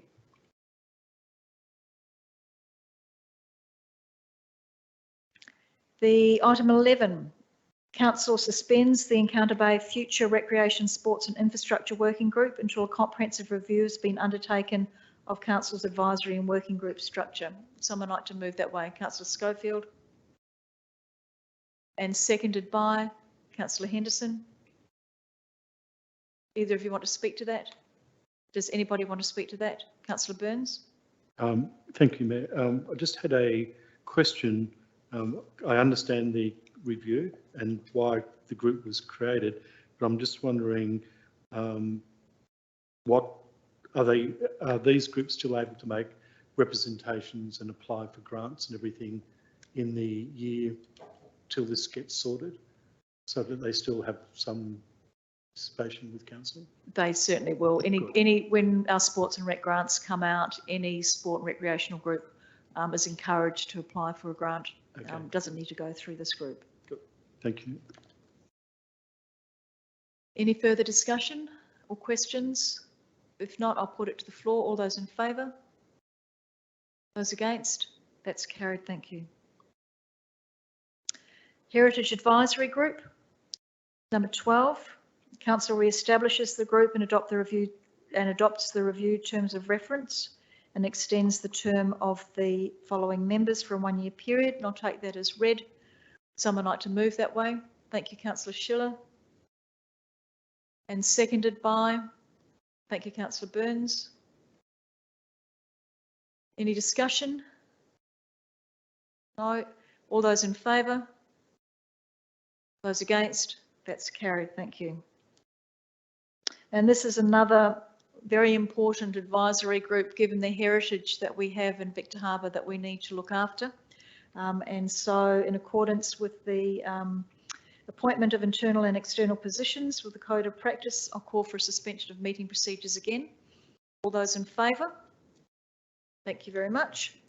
And I will ask for somebody to nominate for the position of chairperson and somebody to nominate for the position of councillor representative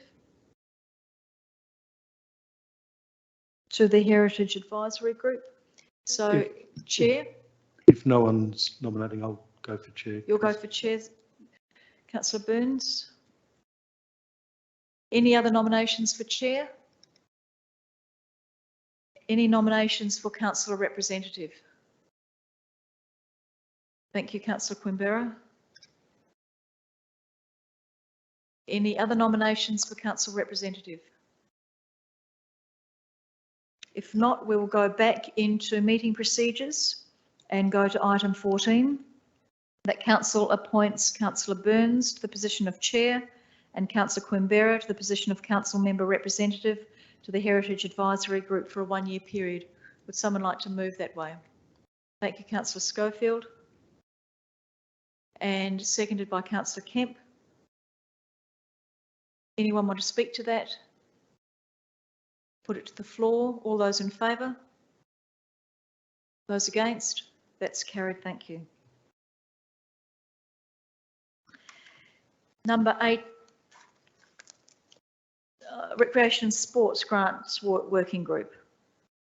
The number 15, that council re-establish the Recreation and Sports Grants Working Group and adopt the review terms of reference, and note that the membership remains unchanged. Someone moving that way? Thank you, Councillor Schiller. And seconding that, Thank you, Councillor Henderson. Anybody want to speak to that? Put it to the floor. All those in favour? Those against? That's carried. In accordance with our meeting procedures, I seek 2/3 majority to call for suspension.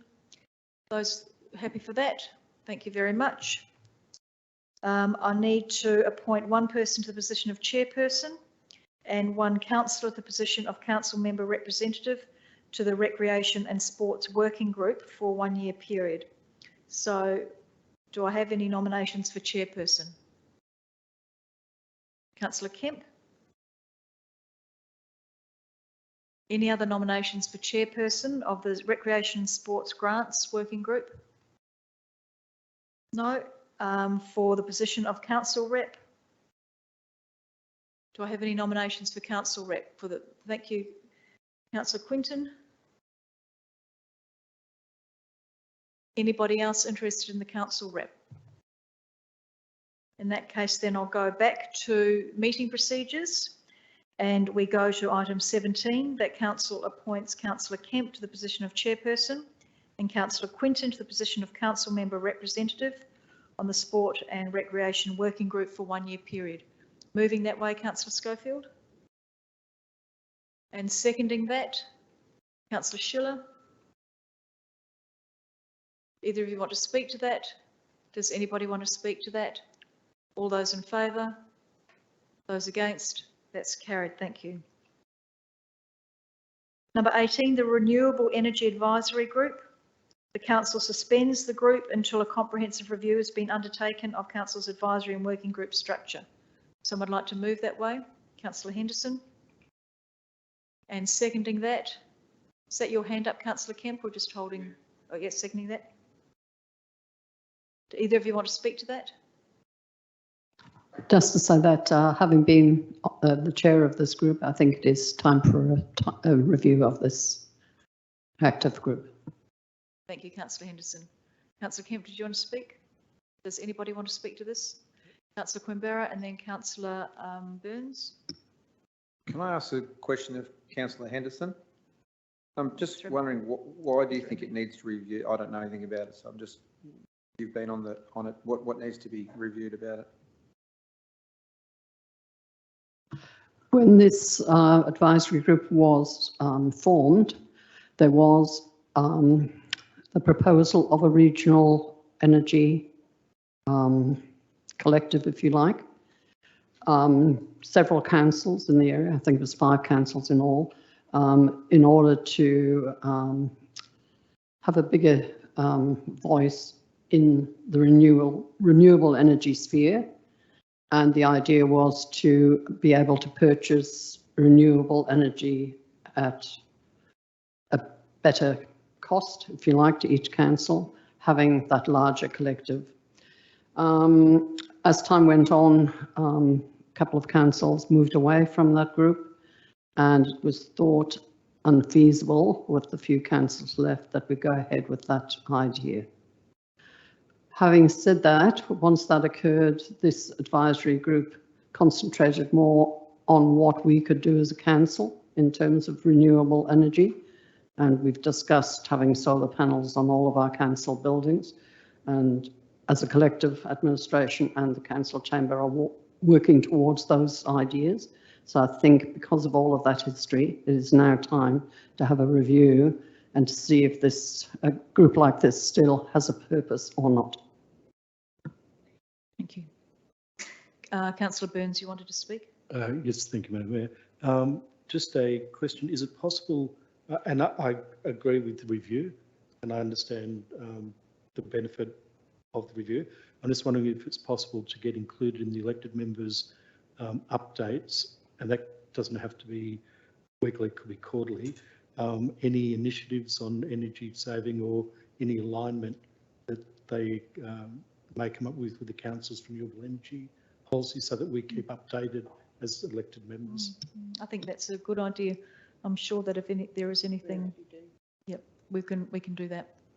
Thank you. In the 12 months, because eventually a proposal will come up as to what the committee should look like going forward.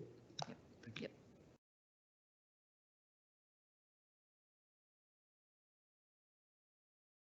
I've got my microphone still on, my apologies. Through the Mayor, question to Councillor Burns. Were you asking if we can provide council with updates when we're looking to pursue different energy initiatives or anything in the climate change kind of space, just to clarify? I wasn't quite sure what it was, but More around, I suppose, what the committee was looking at within Victor, which could be solar on council buildings and other initiatives to see how that's progressing, so we get an update. I understand it's being worked on, but we have no idea. Kathy might be able to respond to that. Sort of more her area. Thank you. Through the Mayor, in terms of initiatives, so we have the environmental team who are undertaking all sorts of activities and services, which we will report regularly on to elected members. In terms of larger scale projects, like for example the solar panels, they will come to the chamber initially as budget bids. So anything that has a budget impact obviously needs to come to the chamber anyway, and then we have a whole raft of activities, I guess, that are part of business as usual, but happy to provide regular updates on those. And also, what about where we're progressing to targets on energy renewal targets or carbon targets?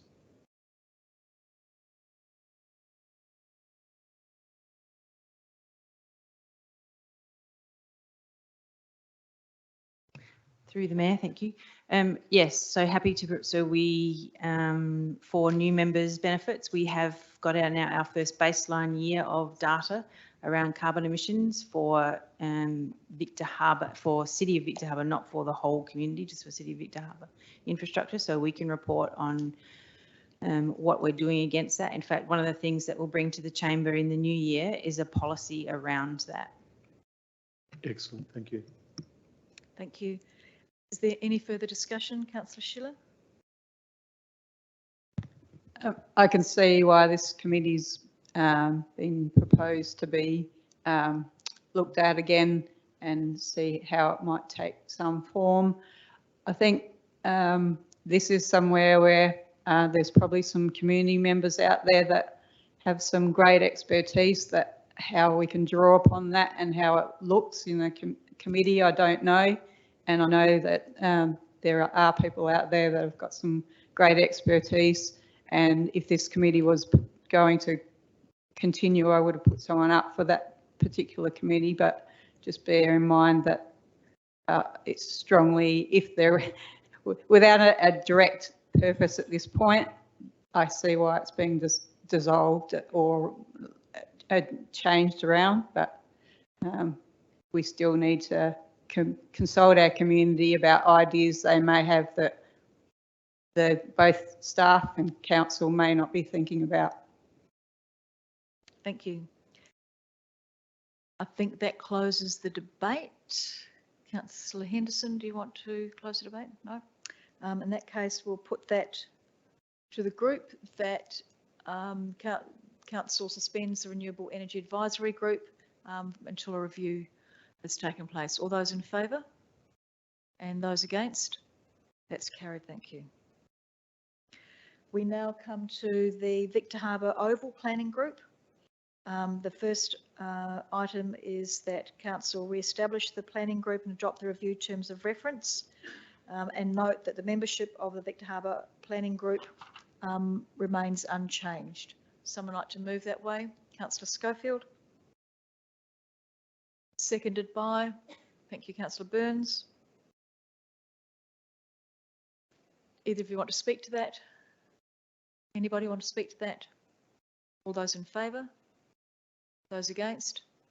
That's carried, thank you. So once again, in accordance with our meeting procedures, I will call for a suspension of meeting procedures in order to seek nominees for chairperson and council member representatives for the planning group. Those are happy to go out of meeting procedures, put your hands up. Thank you very much. Now I will ask for anyone interested in the chair position.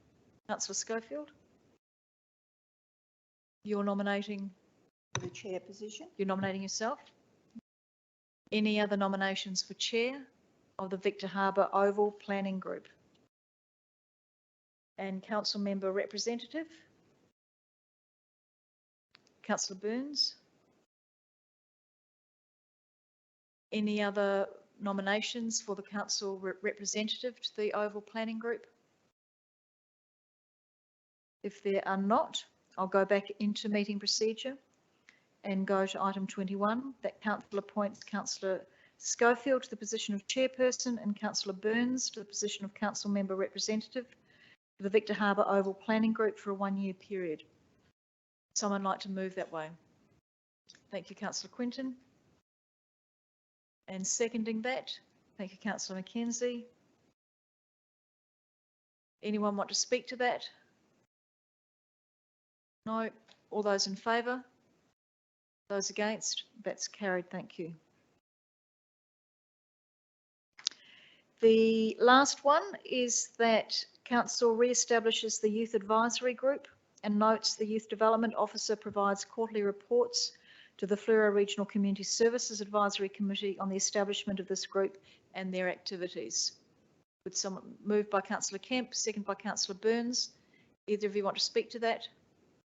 Anyone want to speak to that? All those in favour? Those against? That's carried. Thank you.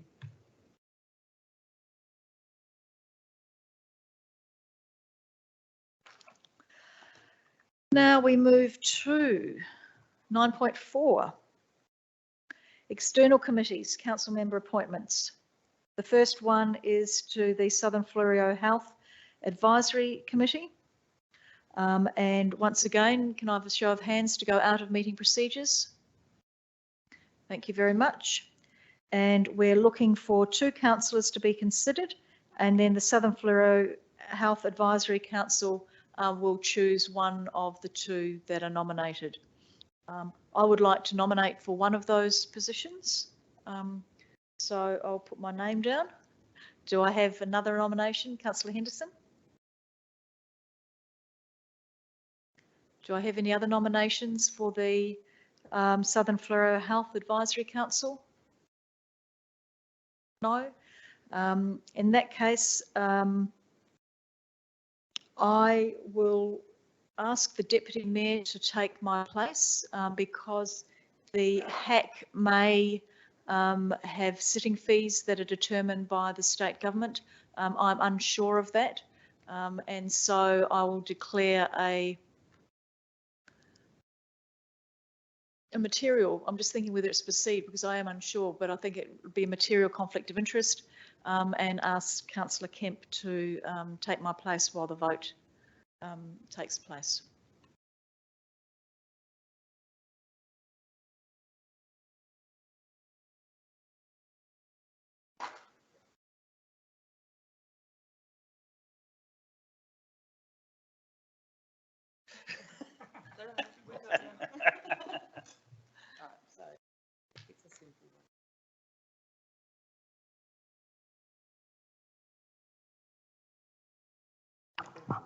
I will similarly declare conflict of interest and leave the chamber.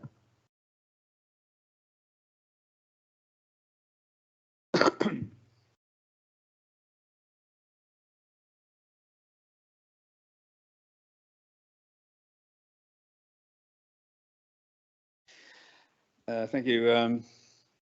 Council nominates Mayor Jenkins and Councillor Henderson to be considered for appointment under clause 22 of the Southern Fleurieu Health Advisory Council Constitution. I'm seeking a mover, Councillor Burns, and a seconder, Councillor Mackenzie. Anybody you want to speak to the nominations? Anybody want to speak to the nominations? I then call for all in favour and against. Carried. Thank you unanimously.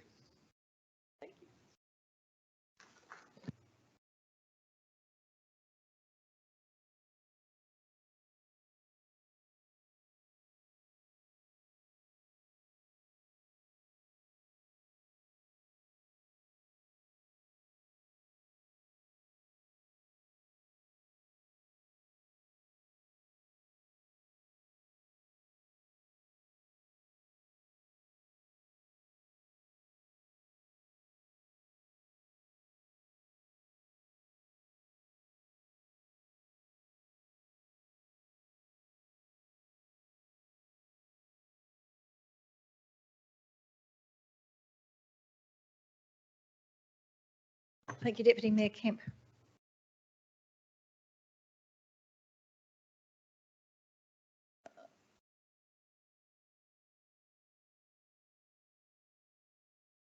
So we're now up to Victor Harbour Coast Care. And once again, I'll ask if we can go out of meeting procedures. Thank you very much.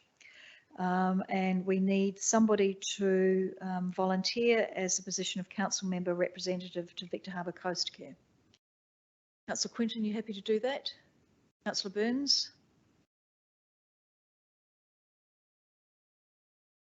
Any other nominations? No. What I'll do is I'll give you 3 minutes to talk about why you should be the representative, and then I will hand over to the CEO to do a secret ballot. So, Councillor Quinton. Thank you, Mayor.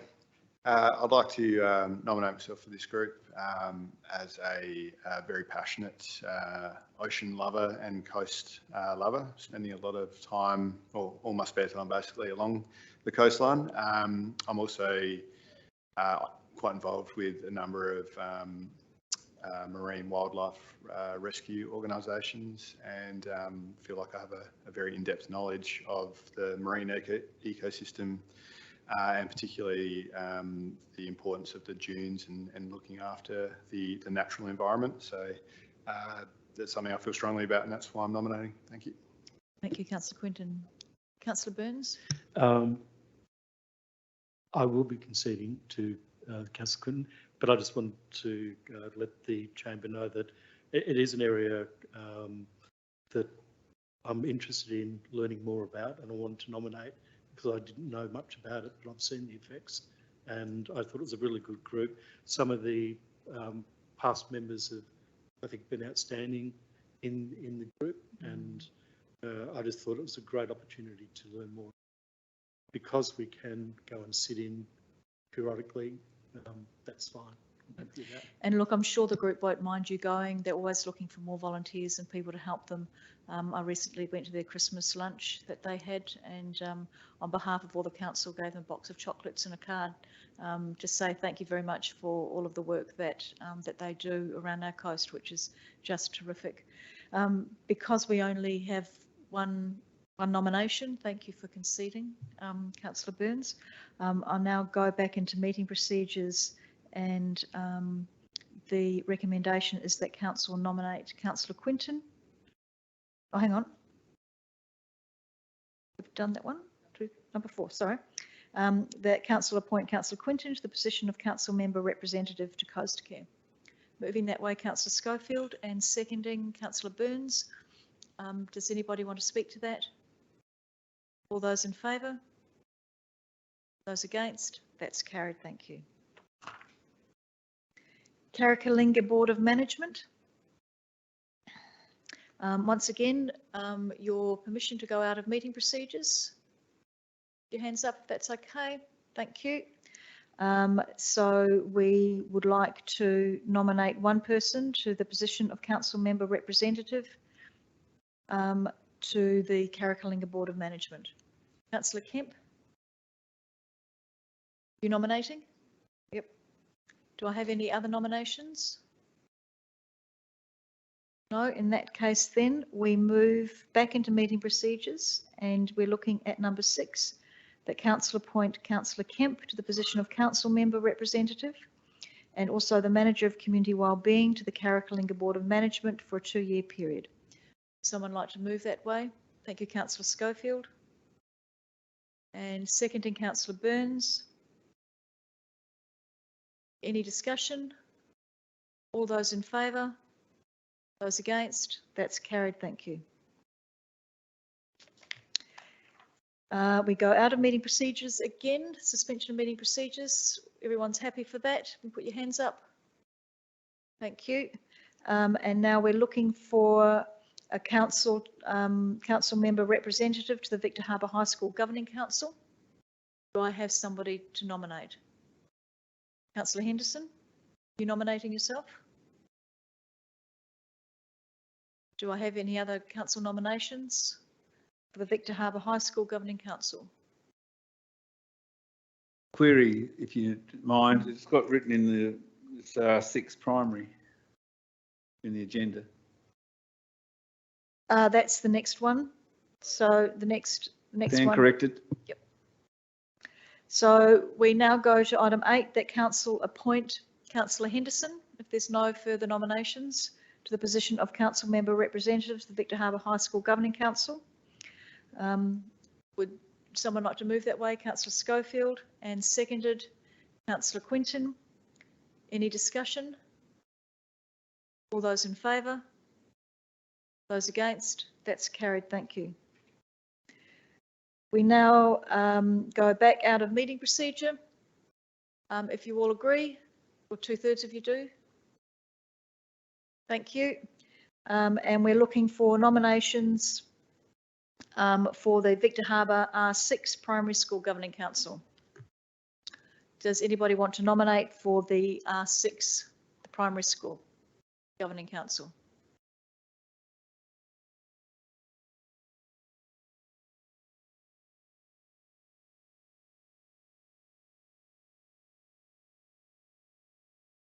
No nominations? Councillor Burns? If no one nominates, I will. I think Happy it'll be interesting just to learn a lot more about some of the schools. And if they are able to have proxies, Councillor Burns, I'm more than happy to assist if you're not able to make it, and I can share that load with you because I know how Great. busy you are also. That's fine, thank you. So we move back into meeting procedures, and number 10 is that council appoints Councillor Burns to the position of council member representative. Would someone like to move that way? Thank you, Councillor Schiller, and secondly, Councillor Coimbra. Any discussion? All those in favour? Those against? That's carried, thank you. And Councillor Burns, perhaps when you go there, you could ask them whether or not that could be something that could be shared with a proxy, if they're happy to do that. The next one, if we go back into meeting or go back out of meeting procedure, is in relation to a council member representative to the Inman River Catchment Land Care Group. This is a fairly new group that's established itself and has been doing some really amazing conservation work around the Inman River catchment area.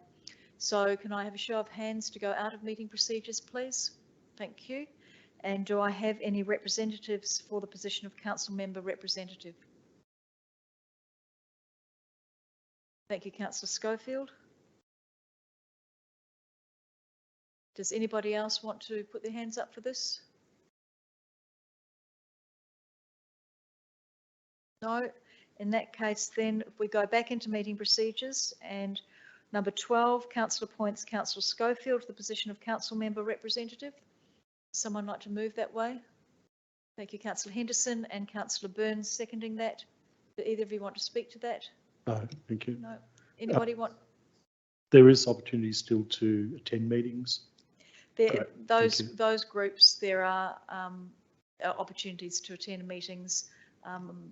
They're looking for community volunteers, and they're great groups to go and help. Okay. And sorry, I lost my place when you spoke. Councillor Burns, you seconded that, didn't you?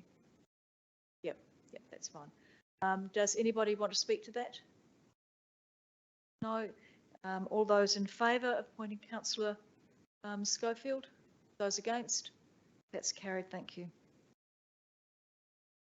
We now go back out of meeting procedures if you're happy with that. Put your hands up if you're happy. Lovely, thank you.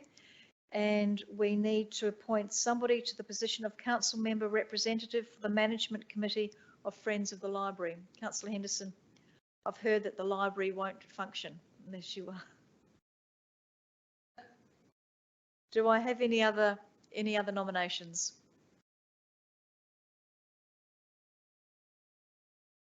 No other nominations for Friends of the Library?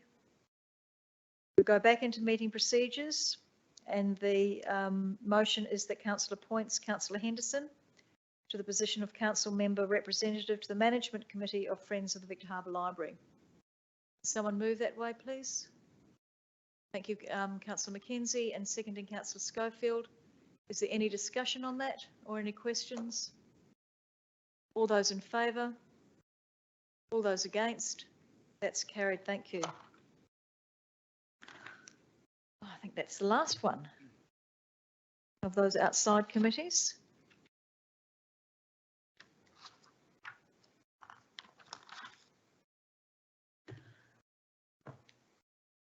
We now move to item 9.5, which is the 2022-23 September budget review. And I believe this was included in the briefing that we had the other night. The recommendation is to endorse the budget review. Would someone like to move that way?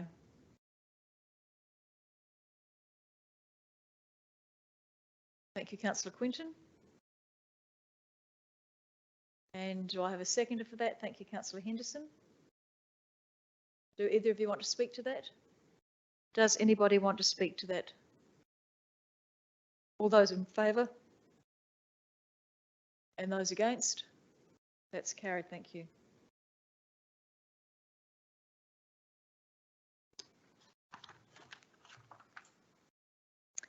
Um, 9.6 is the Native Vegetation Council, the call from nominations which came from the LGA, and the recommendation is that Council supports Councillor Marilyn Henderson's nomination for the LGA position on the Native Vegetation Council. I will declare a conflict of interest. I've already submitted the form and I leave the chamber. Thank you, Councillor Henderson. Would somebody like to move that way? Councillor Quinton and seconded Councillor Schofield. Either of you want to speak to that? Does anybody want to speak to that? All those in favour? Those against? Sorry, Carlos, sorry, Councillor Quinton. You didn't put your hand up. Were you in favour or against? Okay, 4. Thank you. That's carried. Thank you. Do you want to get?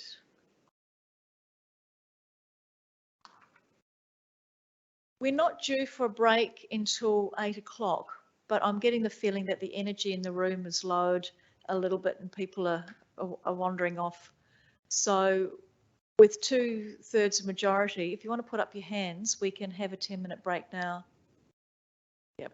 Okay, so I'll see you back at 22 to 8.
Just wait for Councillor Quinton to come back.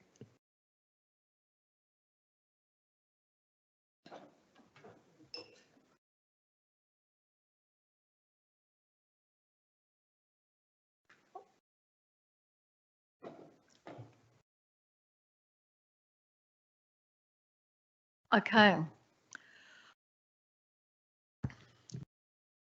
If members are happy for me, we're on 9.7 now, the council member allowance and benefits policy, the amendment to include a benefit of mobile phone devices.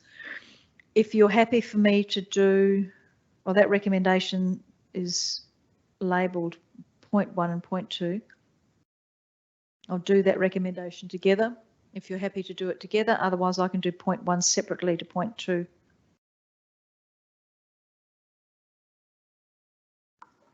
Yeah.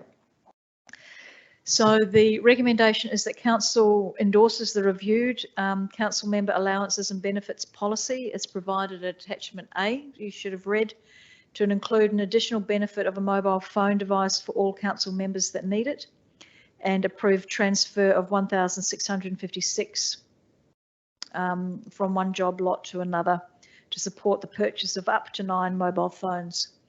Would someone like to move that way? Thank you, Councillor Mackenzie. And seconding that? Thank you, Councillor Schofield. Do either of you want to speak to that? Councillor Schofield? Thank you. Look, I'm going to support this because there's quite a few of our elected members that do work, and the mobile phone will actually allow them to monitor their emails and other information that is linked to our devices. So I think is a really good idea. Thank you. And just for the public's information, we cannot get council emails on our private mobile phones. It has to be on a device that's owned and secured by the council for security reasons, and so this will allow emails to go to the mobile phone for those councillors that need it. And I think, Angela, it helps you as well, doesn't it, in terms of your accessibility? Did you want to speak to this? Most definitely. I can utilise a mobile device almost better than a laptop device, and some of the applications are actually a lot more simpler. And so from my own personal perspective, it will be a benefit to me, but also I think in this modern age where most people that are running a business run from their phone as well as their laptop, I think it's the logical thing to be doing. Thank you. Does anybody else want to speak to this? Councillor Burns and then Councillor Quimbeira. Thank you, Mayor. Initially, I wasn't probably that fussed. I'm happy to use my own phone and bear the costs.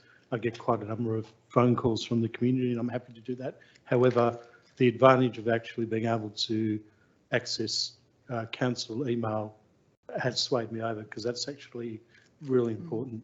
Saves me having to go home, look up the laptop. I'm out and about nearly all day.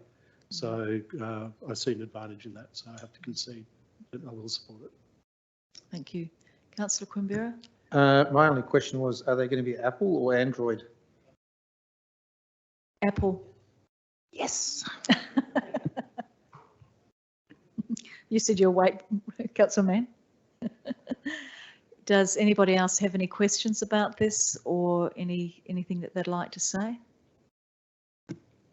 Do we get some choice in the type of phone in terms, because I'd prefer not an Apple personally, and I do find that they're very, when you've got an Android phone, it's much more compatible with an HP workbook, and we're using Apple and then other device. Anyway, sorry, controversial.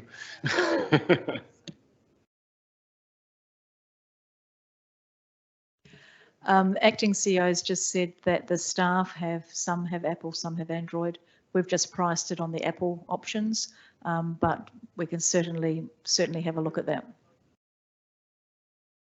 Is there any further discussion? You look worried, Councillor Kemp. I'm sorry about the figures, but if you've got 9 phones at 1,600, I'm sure one phone, Apple, costs more than 1,600. So just... Oh, that's the shortfall that we didn't have in the job line. It's not the full cost. Ah.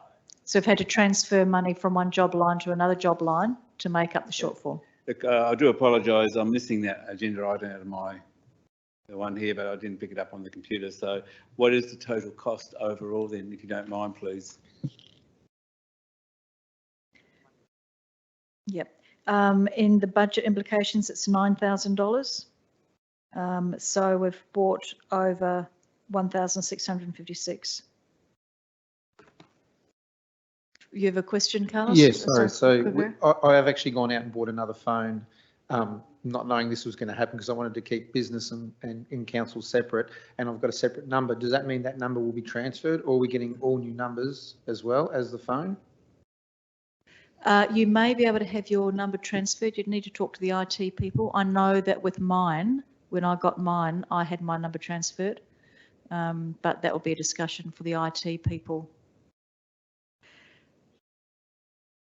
Yep. We'll look at it on a case-by-case basis so we can accommodate everyone. Are there any further questions? Any discussion? In that case, I'll put it to the floor. All those in favour? And those against? That's carried. Thank you.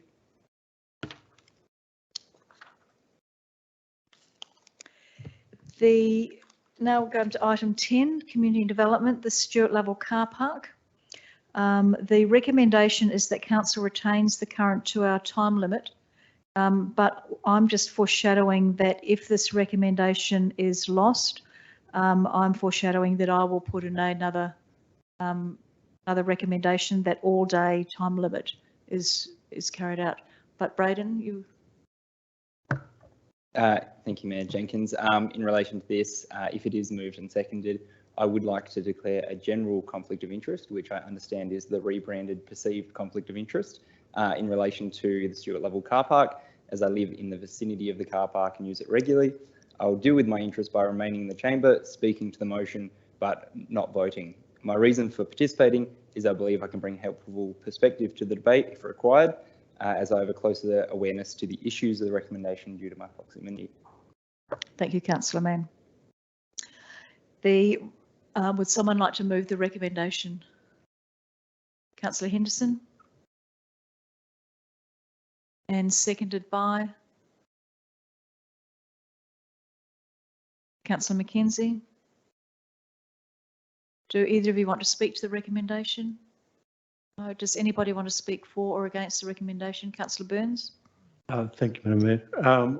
Initially, I was looking at this probably favourably for consistency, but I actually went down and walked the area of the street and had a good look through, and I'm concerned of the impact of staff of the businesses around there. There's plenty of spacing in adjacent businesses on that street for customers, so I'm not sure there's really a benefit putting in timed meters unless you can change it to all day and allowing staff to be there, or have an option of giving businesses can apply for exemption for staff on some parks. So in its current form, I'll have to be voting against it, and I'd also like at some point, and it may require a separate motion, to revisit the car parking strategy. Majority of it I'm okay. I just have an issue with the extension of paid parking. Yep. Thank you, Councillor Burns. Any further discussion? Councillor Kemp? Thank you, Mayor Jenkins. Yeah, I won't be supporting this. I think, you know, it all worked okay before, and we only brought this in due to the upgrade of the Ocean Street Stage 4. So I think we can go back to normal operations, but we do have a patchwork of hours, of parking hours in our town. Victoria Street example, you've got 2-hour parking, 3-hour parking, unlimited all-day parking. So, I mean, we need to get and revisit that parking strategy to get some consistency around town so people know. So I think this is, getting back to some normality about allowing businesses to have some parking. Thank you. Thank you. Any further discussion? Councillor Schiller and then Councillor Schofield. Prior to the communication that we had received by a business person within the precinct, I was pro the 2-hour parking, but since having that letter come in and a bit of the history there and thinking about that particular issue, I won't be supporting it either until we have further information about the whole history of it all. Councillor Schofield and then Councillor Quambera. Look, I agree with the fellow elected members. Having a look at the plan, we've lost a tremendous amount of parking spaces throughout the city centre. I'm having a look at some of the proposed parking meters going in, and I don't think that's being fair to some of the businesses, because we've got different hours in front of some. Others are going to have to, if any patrons want to go into their shop, they're going to have to pay for it. So I think we need to come back and have another look at the parking throughout the whole city, actually, and start bringing it into line. We are a tourist town, whether we like it or not, and I have great concerns for people trying to get into some of our attractions and also into some of our businesses with the way that this is developing. Thank you, Councillor Schofield. Councillor Quambera. Yeah, I'd like to say I agree with all the councillors regarding paid parking. I think in my eyes it's like paying for sauce on a pie. It's just un-Australian.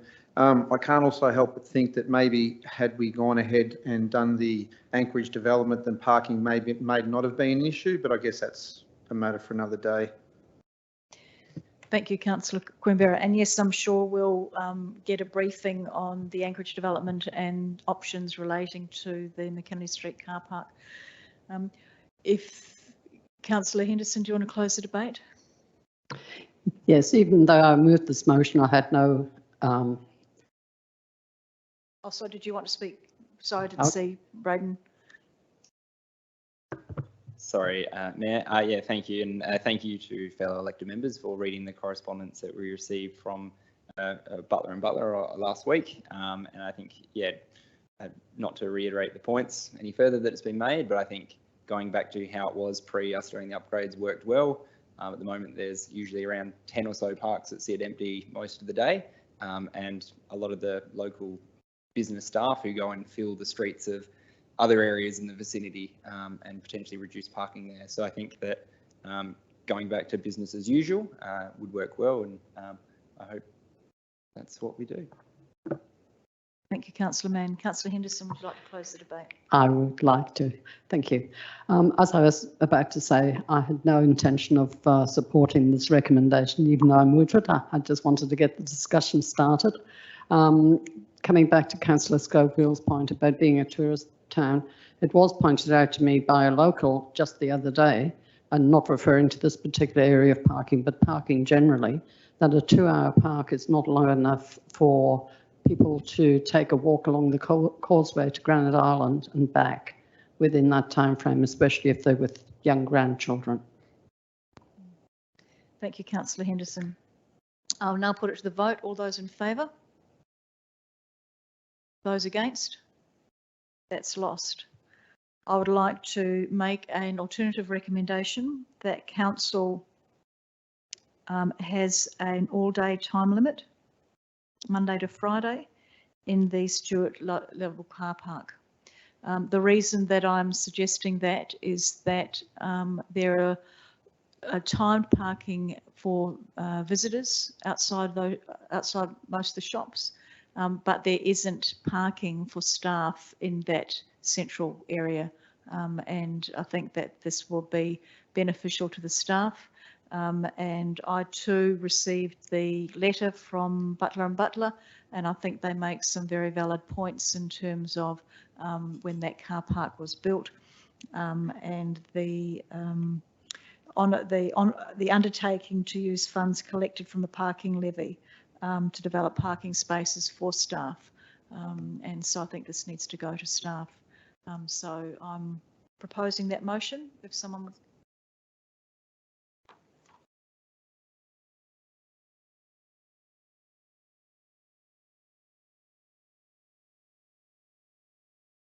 The question that Karen asked me was, did I want anything specific Saturday or Sunday?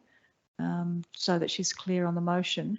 I think Saturday and Sunday can all be all day parking as well, because Saturday trading occurs and it's a very busy time. So I think the traders also need to be able to park there all day.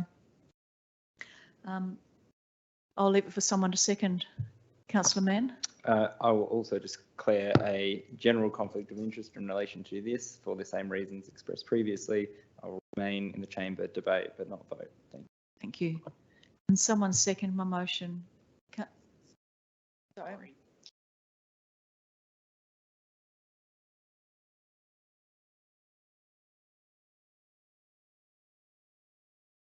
Yeah. Councillor Kemp, were you seconding that?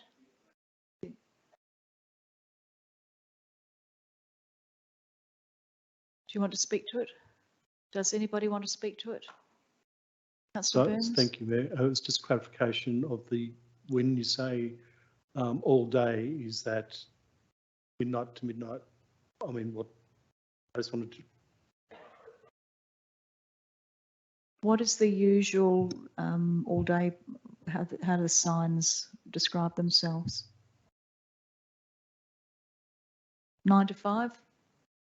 Because some staff go into ahead of opening hours, so they'll be certainly parking before 9 o'clock. Well, if you put from 9 to 5, then if they're parking before 9 o'clock, it's fine. Okay. Councillor Mann? My question would just be to administration whether this motion is the same as if we just ended the current time limits and it would go back to 24/7, which would be the same as all day parking Monday to Friday, including Saturdays, 8:30 till 5. Yep.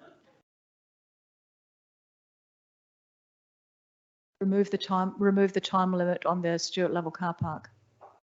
I'm happy with that. Are you happy with that, Councillor Kemp?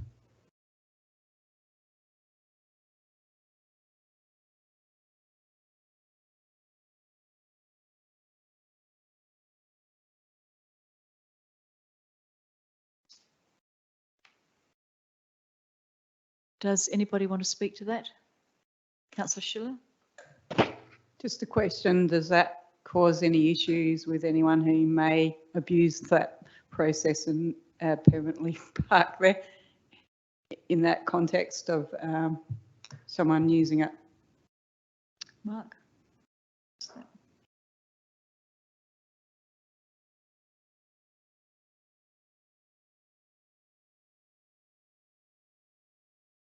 For instance, you wouldn't want someone sitting there for a week, basically.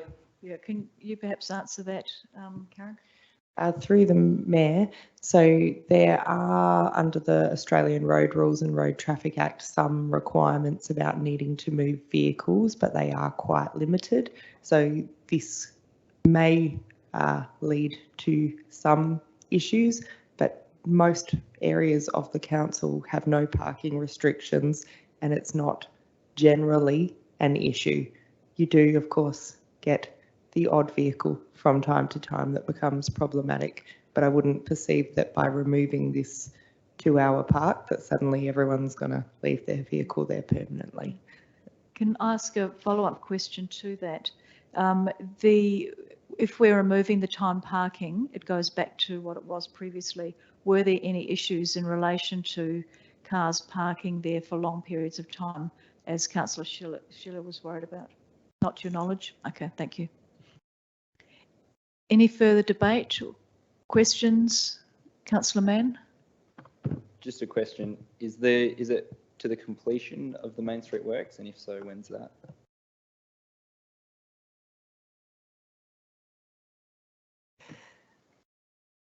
following the completion of the Main Street works. When does the Main Street works complete? I'll let Kathy answer that. Through the mayor, we just have one Telstra pit to go, and that Telstra pit is at the discretion of Telstra. So it will be finished very soon. So other than that, the project has reached practical completion, but the Telstra pit is still to be moved. Can we add the word practical completion, which means now? If Councillor Kemp's happy with that. I think basically it's no different to Telstra coming along and doing a repair on a pit anyway. We don't have to go to a 2-hour car park limit. I think it's finished the Main Street, so I'm quite happy with the current statement of recommendation that we just remove the signs.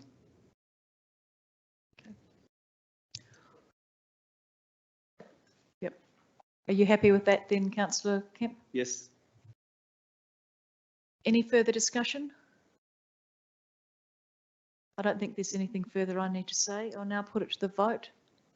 All those in favour? Those against? That's carried, thank you.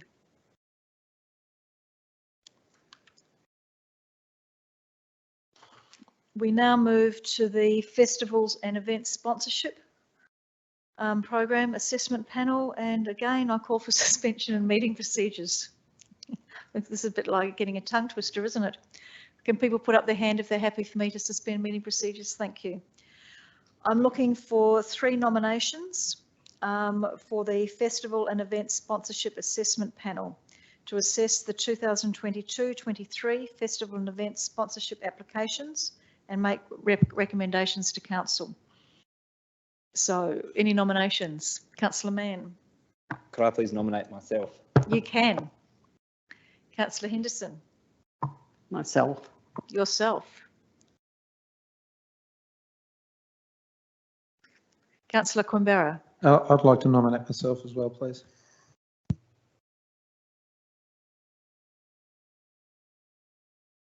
Any other nominations? Call now or forever hold your peace. Well, we have 3 nominations for 3 positions. So I'll go back into meeting procedures and I will recommend that Council appoints Councillor Mann, Councillor Henderson and Councillor Quimbera to the Festival and Events Sponsorship Assessment Panel to assess the 2022-23 Festival and Events Sponsorship applications and to make subsequent recommendations to Council. Would someone like to move that way? Thank you, Councillor Mann, and seconding Councillor Quinton. Do you want to speak to that? Does anybody want to speak to that? Oh, sorry, you do, Councillor Mann. Yeah, no, I'll just say quickly that I think we've had some excellent traction with our events and I hope that it continues and I look forward to working with the committee. Thank you.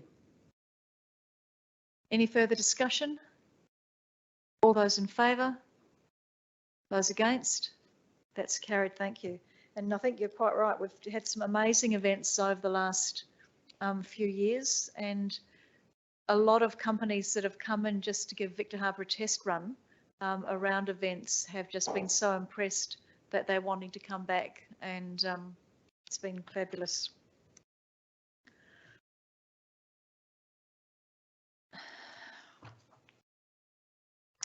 We now come to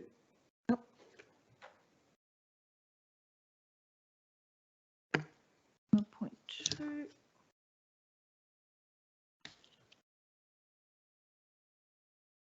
$12.1. Is that what we're up to? 12.1. The first recommendation, and I'll do this recommendation on block first and second, unless there are objections to it. They both relate to the same thing. You happy for them done on block? Councillor Schiller, you happy? So the recommendation is that Council proceed with public consultation on the draft licence with Wallers in respect to the retaining wall portion of lot 99 Hindmarsh Road. And 2, if there are no objections or recommendations received at the conclusion of public consultation that require Council consideration, that the CEO be authorised to sign the licence. Can I have a mover? Thank you, Councillor Schofield. And Councillor Henderson seconding that. Do either of you want to speak to that? Does anybody want to speak to this? Councillor Kemp. I have a couple of questions. Thank you, Mayor Jenkins. First question is, since the wall's already been built, why are we going to public consultation? What if the consultation comes back, the community doesn't want it? Where do you go? Are we going to listen to our community? It's not. It's very. I asked exactly the same question, Councillor Kemp, and it is very complicated. Kathy Hayter might be able to help with that. It's not about the wall. It's about the land. Okay. The second question follows up with that. I think Director Hayter may answer both questions. When we made a decision to sell that piece of land to Wallers, didn't we know it was community land and we need to go through a rectification process? And why has it taken so long for us to realise that? I know it talks about the land's title, the same, we had to do it, but I'm sure we must have known it was community land. Thank you, Mayor. Yes, we did know it was community land, but it's the examiner of the Lands Titles Office that's given us that advice about revoking the community land on the whole parcel. And that's the process that we need to go through, is my understanding. And your first question around why are we going to public consultation? Essentially, council needs to go to consultation on all licences on community land. Okay, and my third question then from that, what if the consultation comes back, you know, a majority of people don't want it? What do we do? Take it back, say Wallers take down the wall? Through the Mayor, the alternative for council is that council retains ownership and council is responsible for the maintenance of the retaining wall. Does that mean we then have to pay back the fee for sale of the land because we now still own the land? So this is just about the licence. So what it means is in the interim, before the sale proceeds, council is responsible for the maintenance of that retaining wall. Thank you. Thank you, Councillor Kemp. Good questions. Are there any other questions or any further discussion? If not, Councillor Schofield, did you want to close the debate? No. I'll put it to the floor. All those in favour? And those against? That's carried. Thank you.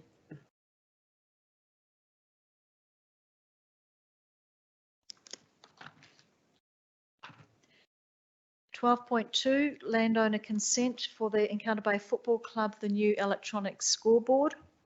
And the recommendation is that council provides landowner consent subject to development approval to the Encounter Bay Football Club to erect an electronic scoreboard at the Encounter Bay Sporting Precinct, 50 metres east of the current scoreboard site.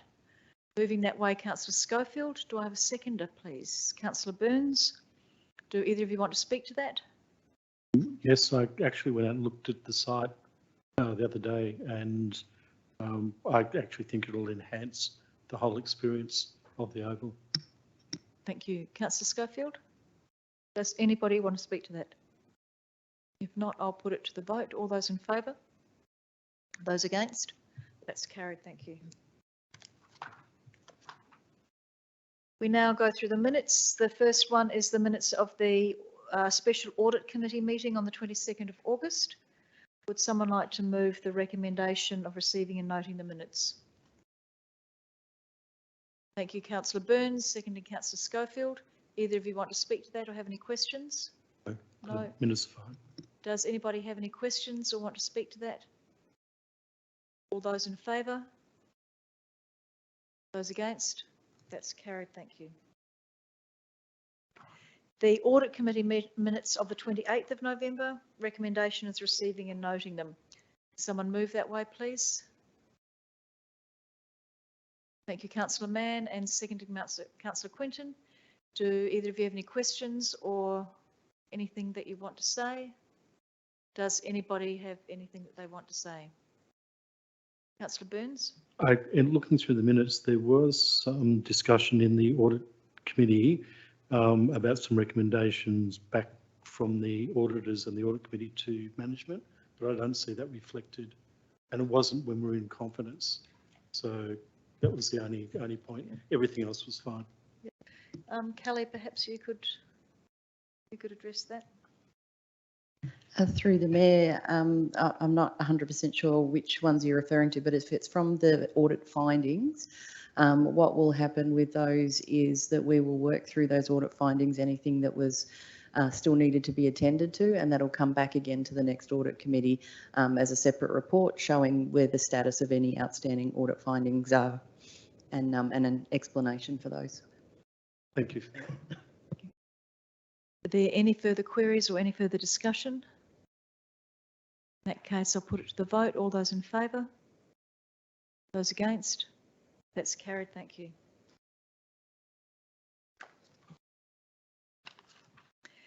The Fleurieu Regional Community Services Advisory Committee minutes. Recommendations, Council receiving and noting them. Moved by Councillor Henderson and seconded by Councillor Schofield. Thank you. Are there any questions or any discussion on those minutes? From anyone? All those in favour? Those against? That's carried. Thank you. 13.4, the Recreation Centre Management Committee minutes from the 8th of November. Recommendation is the Council receive and note them. Someone move that way. Thank you very much, Councillor Mackenzie. And seconding that, Councillor Henderson. Any discussion? Any questions? All those in favour? Those against? That's carried. Thank you.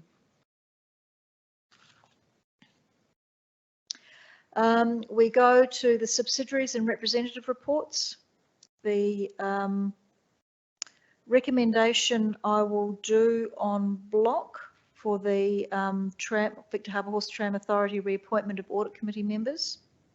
If you are happy for me to do them on block, they address each audit committee member individually, but I think we can do them all together. Yes, sorry, I just have one question. I'd probably prefer to talk to them separately. Separately? There was a question about the chair of the audit committee. Yep, sure, all right. We can do that then. So the first recommendation is that Council endorses John Morgan to be reappointed as independent member for a second term for a period of 1 year. Moved Marilyn Henderson and seconded Angela Schiller. Do either of you want to speak to that? Does anybody want to speak to that? All those in favour? Those against? That's carried. Recommendation 2, that Council endorses John Morgan to retain his position of Chair of the Audit Committee for a period of 1 year. Someone want to move that way? Councillor Henderson, seconding that, Councillor Burns? I'd like to talk to it. Yep, seconded by Councillor Burns. Councillor Henderson, do you want to speak to that? No, Councillor Burns? Thank you, Madam Mayor. There's no concern about John Morgan. It was just the comments that there was a number of errors in the financial documents provided by the authority that required rework, and I was just wondering about the thoroughness of the oversight of the chair, that's all. Obviously there'll be plans to address that, but I probably feel more comfortable if there was some remediation plan included as well. I had a discussion with the manager of the Horse-Drawn Tram Authority in relation to this, and she said that the errors relate to the documents in the from the audit committee being standardised to local government standards. And what the Horse Tram Authority are planning to do out of their own budget, so it doesn't need to come here, is actually employing somebody that can assist the audit committee to put these into standards that are local government standards. Okay. The numbers are all right, but it's just the way that the finances are documented that has really where the errors are. I think, did you want to expand on that at all, Kelly? That was my understanding from discussions with Meg. Through the Mayor, so in terms of this particular item, The timing is somewhat problematic as well, and that's something else that is being looked into. But they are looking at getting some help from someone that has more of a local government background to assist putting those together. By the time they come to me to get into a council agenda, it's sort of already been through their audit committee and board. And so our oversight is sort of at the end of the process. So they're looking at making moves on that because we've picked up a few things sort of late in the piece, but looking to address that in the new year. Thank you.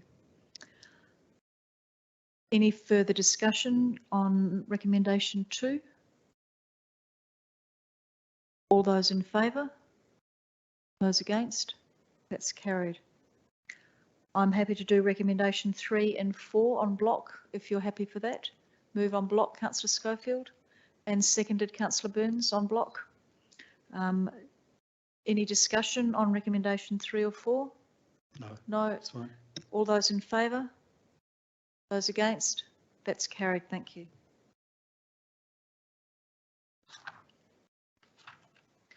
The Victor Harbour Horse-Drawn Tram September budget review.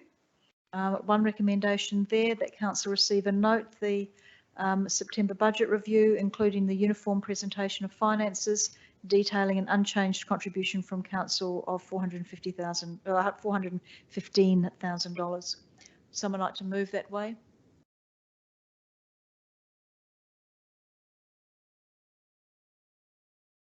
Councillor Schofield. And seconded Councillor Henderson. Do either of you want to speak to that? Does anybody want to speak to that? Councillor Burns. Thank you, Madam Mayor. I'm going to vote in favour of this. I've had some reassuring discussions with a number of people, and they're working on providing plans to remediate and turn around their financial losses and reduce their dependency on council. And I think that's fantastic.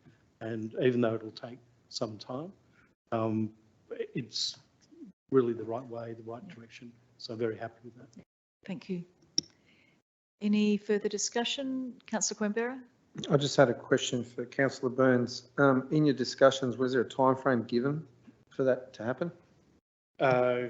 My understanding is as part of the budget preparations for council, receiving not when they're looking at what funding may be required by the subsidiaries like the Horse and Tram, there'll also be some in there for the justification of the money, how they are looking to mitigate losses, and a lot of business initiatives that they're looking at now, like the VIP experience and other things that I think will be very helpful.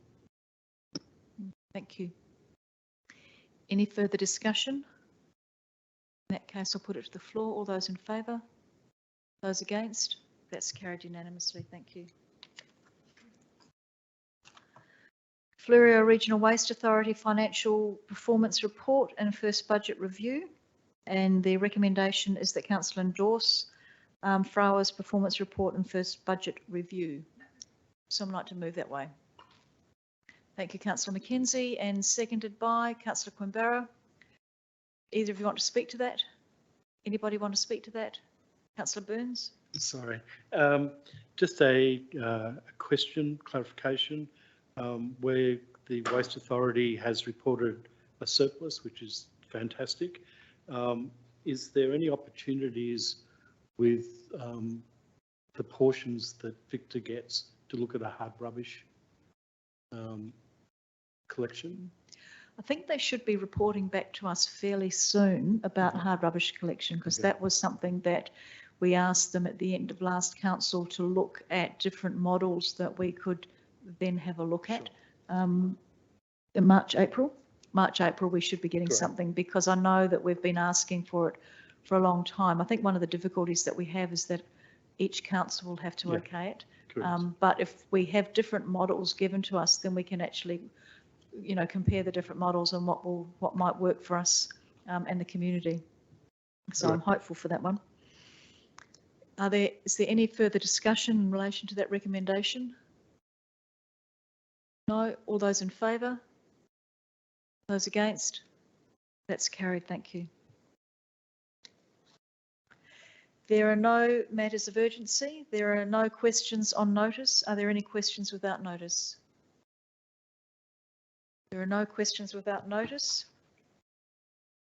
There is a motion on notice, and Councillor Kemp, would you like to propose your motion? Thank you, Mayor Jenkins. I do apologise to the chamber and a couple of emails I sent around with a few minor variations to it, so I believe you had the latest one.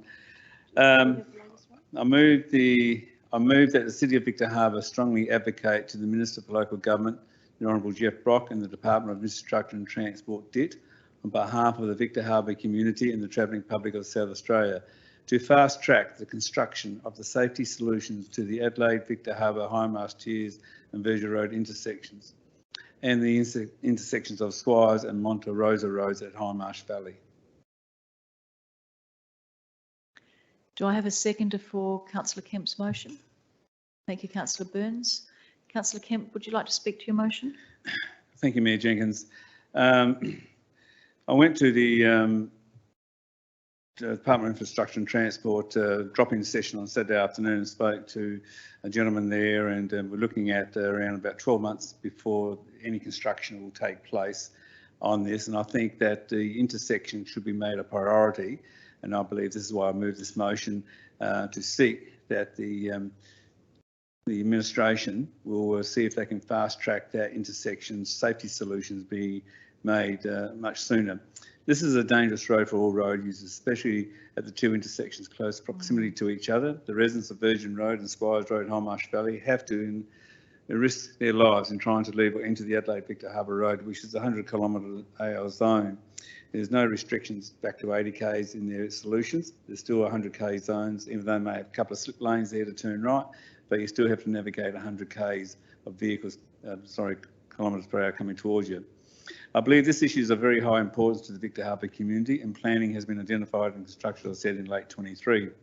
The intersections have significant implications to road safety. The intersections are located on a busy road corridor and is important to tourism and industry in the region, as identified in the RAA 21 Risk Road campaign.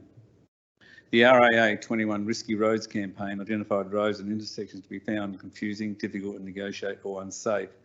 The Victor Harbor Adelaide Road was listed 4 out of the top 10 regional and metropolitan roads. The Adelaide Victor Harbor Hindmarsh Tiers and Virgin Roads intersection at Hindmarsh Valley was listed number 3 out of the top 10 regional metropolitan intersections. It's great to see the government, with federal government support, to have $50 million to upgrade the safety on that, and they're going out to public consultation on the designs. So I hope that the consultation will be in favour of looking at a better maybe solutions than just a couple of right-hand slip lanes to turn, and maybe more putting in a roundabout type process. Unfortunately, the South Australian Government has paused the works on these roads, and of course they're doing public consultation, but I think while they're pausing for the public consultation, I think it's opportune time for the City of Victor Harbor to advocate to get the safety solutions brought forward and then 12 months away. So I think if this is supported by the Chamber, I think that we'll be working on behalf of our community to ensure that, and plus other road users, that intersection will be done more appropriately and in time. Thank you. Thank you, Councillor Kemp. I think that's some very important messaging to give them.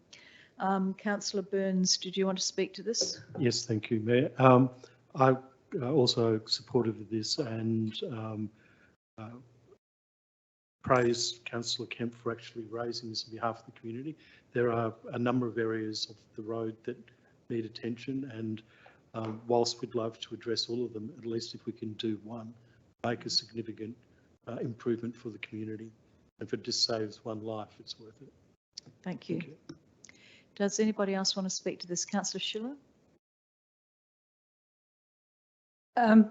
Just a query about the recommendation. We've identified Virgin and Hindmarsh Tiers Road and Snides, but there also are some other roads there that are at equal danger I'm thinking of one which I can't think of.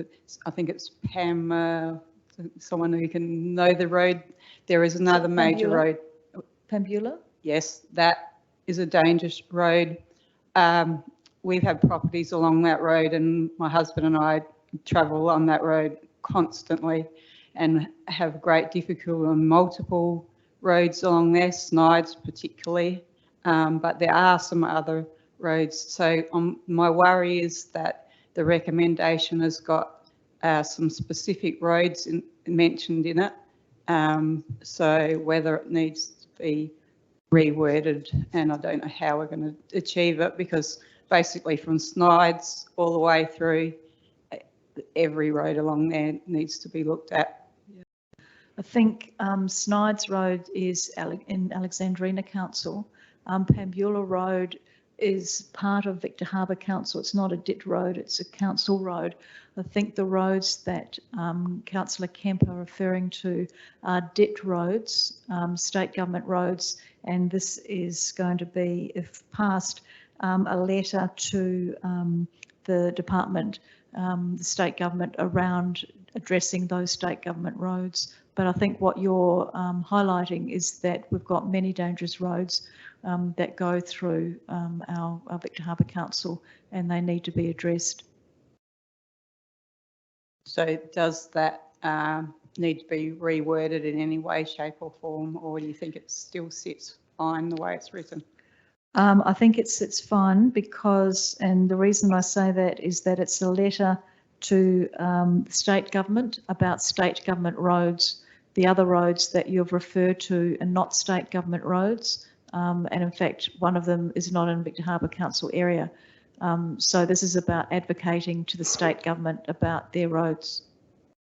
Thank you. Are there any further comments or discussion? Councillor Henderson? Thank you, Mayor. Yes, I've also had a discussion with a representative from the Department of Infrastructure and Transport, and my advice is that the department is currently finalising the proposed programme of works, which includes the overtaking lane and safety upgrades of the Hindmarsh-Tiers and Virgin Road intersection. And following confirmation of the proposed programme, concept designs will be released to the community for review and comment, so the community will have an opportunity to feed back into their proposed planning.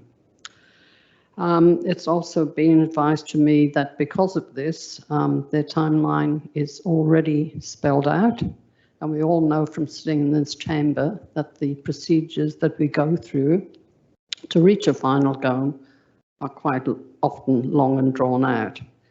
I appreciate the sentiment with which this has come to the chamber, but my own feeling is that lobbying the state government to fast track this will not achieve that result. And I believe it's a waste of our time and a waste of the state government's time, because their timeline is already spelled out, if you like, and I don't see a way of fast tracking that to have the safety results that we need to have. Thank you, Councillor Henderson. Is there any further discussion? Councillor Kemp, do you want to close the debate? Thank you, Mayor Jenkins. And as I said, I spoke to the gentleman there, and he did mention another road on the DIT road, with Crow's Nest Road, is another intersection that needs to be looked at. They're aware of all the roads. They're aware of Squires Road as well, and Monte Rosa roads, but at the moment, the funding only does the overtaking lane as well as the intersection upgrade. The timelines, look, this is really about showing our community that we are trying to do the right thing by them, because this has been going on for a long time. The government's been aware of it for many years, and all we're trying to do is say, you know, you can fast track it quite easily. Once you've got the solution, what type of safety you've got to put in there, whether it's a roundabout or extra lanes or whatever, but certainly they can fast track it. And that's all I'm asking for this chamber, is that our council contacts the appropriate people in government to see if they can bring it forward faster and then late, because they're saying about late 23, it could be early 24, could be mid 24, we don't know. But we just want to let them know that we are aware and concerned. We want this done sooner than later, not wait for their timelines. I think we need to apply a little bit of community pressure on it for the safety of our people who, and plus the travelling public, because it is a dangerous road. And the last incident that happened there, I believe the reports I was given were showing that the person didn't realise there was an intersection, just drove straight through. So, I mean, it can happen, it does happen. I think it wouldn't hurt our community to be seen that our council is working on their behalf by writing a letter, how you write it, or even making a meeting with the appropriate people in government as well, just to pass on those types of that. And I'm quite happy to go along and talk to them as well, if that comes to the case. So please support this for our community. Thank you very much. That closes the debate. I now put the recommendation to the floor. All those in favour? And those against? That's carried. Thank you. Call a division. Thank you. All those in favour, please stand. I'll just wait for Katie to catch up. For Braden Mann, Nick McKenzie,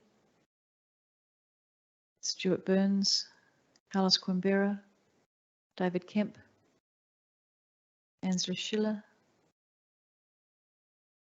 Nick Quinton, Carol Schofield. Against? Marilyn Henderson. That is carried.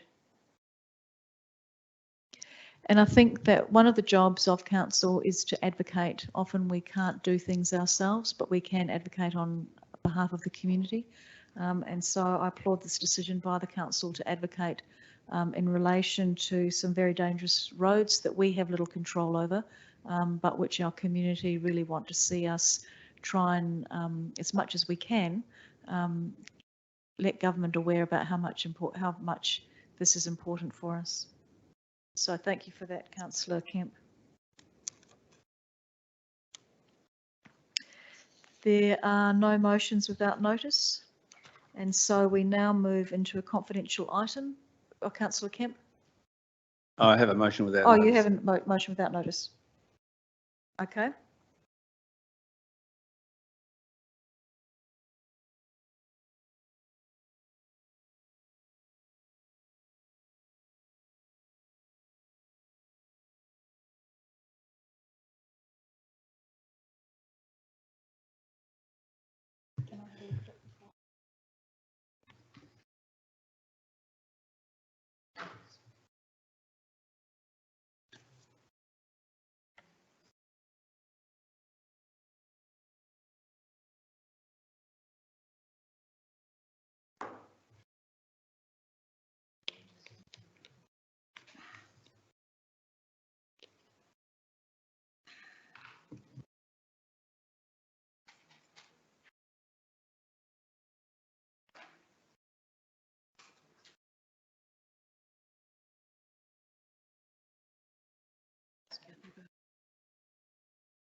Excuse me, members, I'm just asking administration about the impacts of this motion, if I allow it.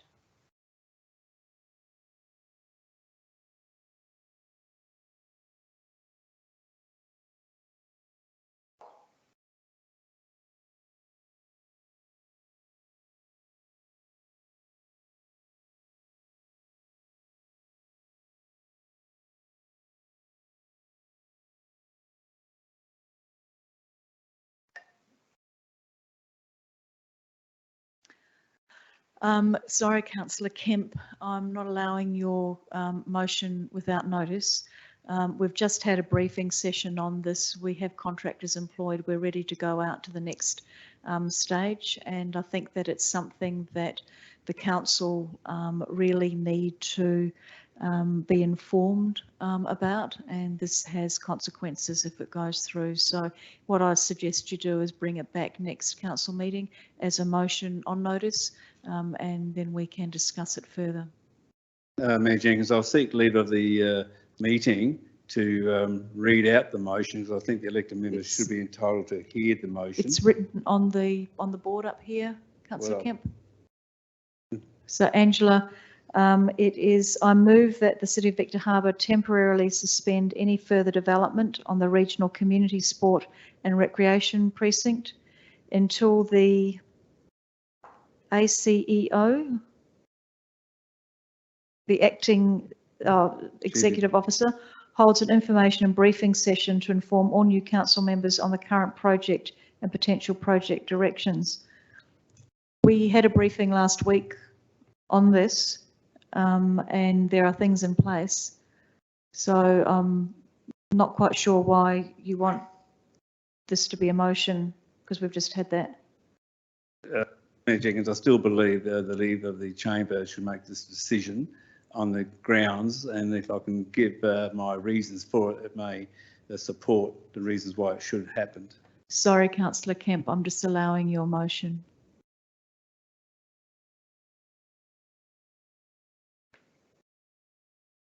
If you'd like to bring it back to the chamber as a motion on notice for the next meeting, I'm more than happy for you to do that. But as a motion without notice, I'm just allowing it. Could you please, point of order, could you please state one of the 4 reasons why you're not allowing it? Certainly.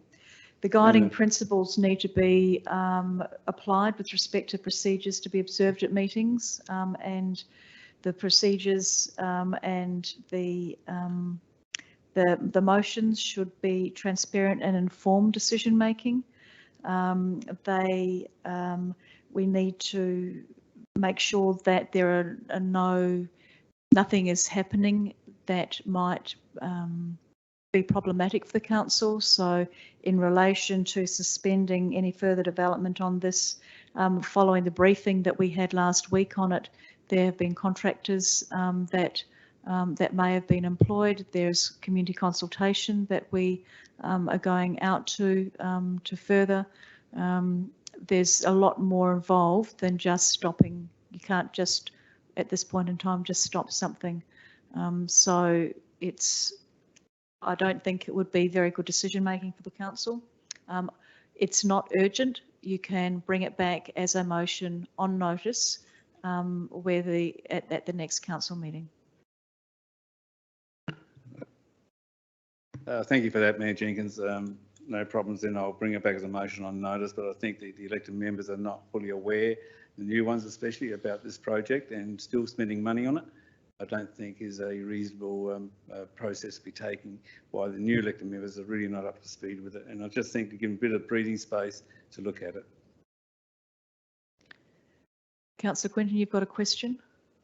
I'm very intrigued now. I'm like, would it be okay if we did hear Councillor Kemp out on this one, even if we don't act on the motion?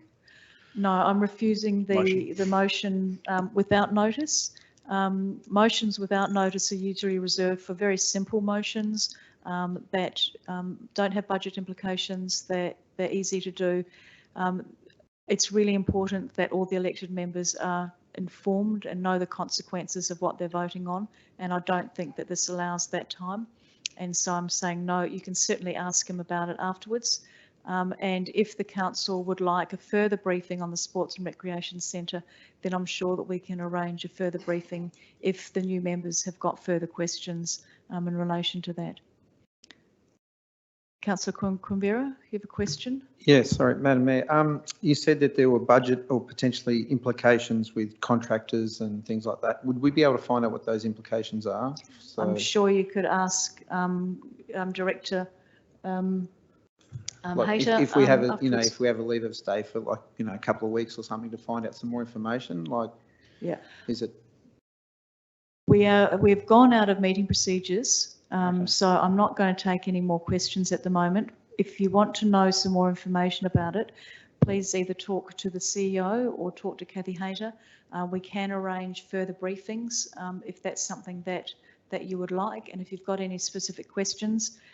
But I will take this on notice for next week if you still, or next month rather, if you still want to have that come to the table. Mayor Jenkins, could I do another motion without notice. And my motion without notice is that the acting CEO runs an information briefing session as early as possible in January 2023 to upskill the knowledge of the new elected members.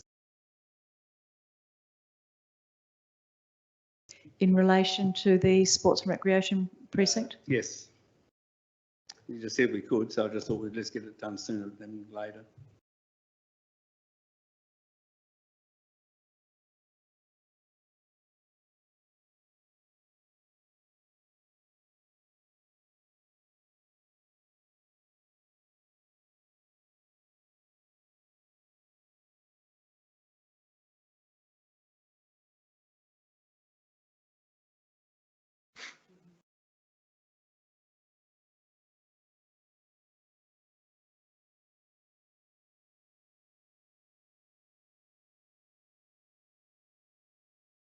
So my understanding is that we've got a council resolution to go out to public consultation in relation to this in January. That's what you resolved. And that the next briefing session that has been arranged is following that public consultation for the feedback from the public consultation to come back to council. I can hear you mumbling in the background there, Mr. Charles, talking on your phone. Can you please not do that? So there will be a briefing after the public consultation bringing information back.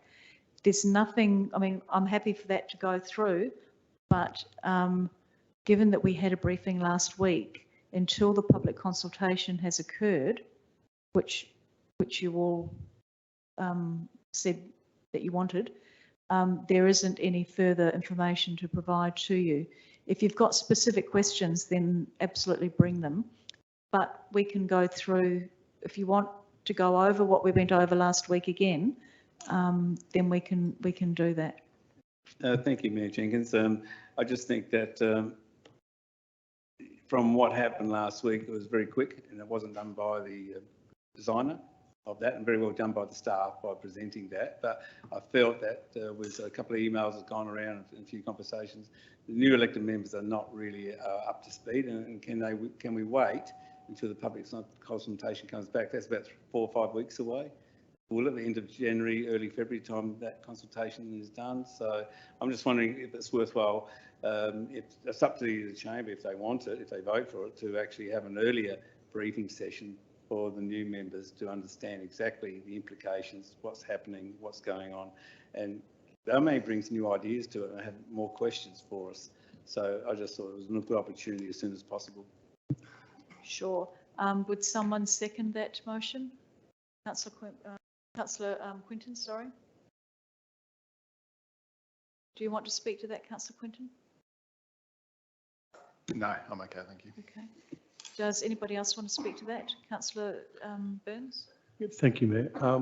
What would be helpful was at the previous briefing, there was a lot of additional documentation that was undertaken to be sent out to the elected members. I think if we could get that, will help. But out of that briefing, which was very good, there's probably a number of questions came up. Probably want an opportunity to discuss, certainly about the funding models and the likelihood of getting funding from government and so forth. Be helpful. Thank you. Councillor Quimberra, did you have a question? No. No. Any further questions? Councillor Mann? Thank you, Mayor Jenkins. Yeah, just I guess in comment and then a question. I think there's still whilst it has been a long ongoing project and there is a number of things still for elected members to get across. From my understanding of the discussions with a few fellow elected members, I think there's a lot of questions around things that we're still waiting on the information from. So even existing elected members haven't got that information yet. And that's not available until it's available. So I guess my question in relation to this motion is whether the administration want any more guidance from those wanting this briefing as to what they want covered in that. Kathy? Thank you. Through the chair, that would certainly be helpful. So Councillor Burns, from your comment then about a lot of additional documents, my only recollection, the only note we took was from Councillor Kemp, who requested that we send out those commercial in confidence EOIs again, which we will do as part of this EM update. There was also discussions about the funding models and So the funding models and options, so that's one of the contracts for a consultant we currently have in place, and that hasn't been done yet. That person is working on that. there was also the various sites you looked at in presenting. You picked 2 sites and you said you had a number of other sites that was going to be sent through to elected members as well, so we could actually have a look at. Through the Mayor, I'm not sure. There was 2 different discussions about locations. One was around the Dragons and the various places, locations we looked at potentially for the Dragons. The one about the precinct, the location for the precinct itself, council did look at originally 4 locations. 3 were chosen by council to go out to community consultation based on the feedback that came back from community and the discussion in the chamber. Council resolved that lot 202 would be the location. Yeah, no, sorry. You did a presentation, you had Mount Gambier and another site, and you had costings and so forth there. And then we asked the question about why Millicent wasn't used and other sites, and you said you'd had many sites you investigated and was going to send those through. Yeah, so through the Mayor. So we do have other case studies that I believe I said I'd be happy to share. So you want the case studies? Correct. Yep. Okay. Any further discussion or questions? Councillor Schiller? Is there any major implication to another briefing session? Is there any problem with that? Does it hold anything up, or is it, I believe that it probably is. We've come in here pretty fresh. We've got a lot of new councillors and we probably have got questions that we'd like to ask. So yeah, another briefing session may be worthwhile. Yep, thank you. Any further discussion? Councillor Coimbra. The community consultation that you were talking about, is that the current survey that's been sent out regarding the sports precinct that's on the website, council website? That's That's the strategy, that's the wider one. okay. Through the Mayor, the consultation that I was just referring to was we've already done consultation on the location, and that from the location we also asked stakeholders and community about what should be at that location in terms of the precinct. Based on that, we've gone away and come up with a concept, and that concept has been to the chamber a couple of times. It came to the chamber in August. The council resolved for it to go to community consultation, but that concept design hasn't been to community consultation yet. It is scheduled to go out to consultation, I think, in mid-January. With all due respect, the new council hasn't seen that. You may have shown it to the previous council. So that was it. That was the concept that we saw last week at the briefing. Yep. Any further discussion? Councillor Kemp, do you want to close the debate? Yes, again, it's sort of to get more clarity around for the new members before the public consultation comes back in, so they're more up to speed without sort of delving into the public consultation feedback. They can get their heads around as to what the consultation's about.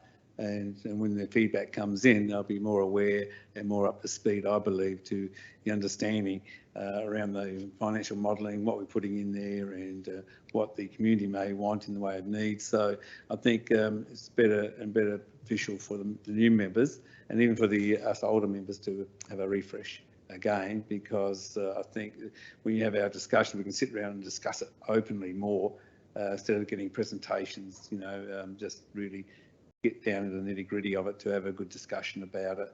And maybe some people may come up with some new concept ideas, and whether it's workable or not workable. Again, I think that would be good for the new members to have that opportunity.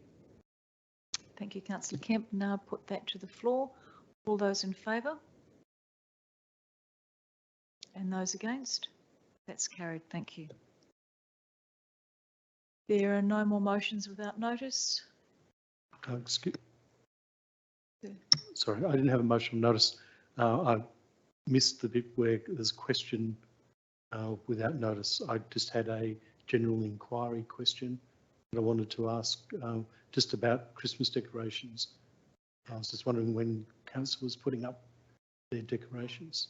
We have passed the questions without notice, but with the leave of the meeting, if everybody's happy with that, I can go back to that.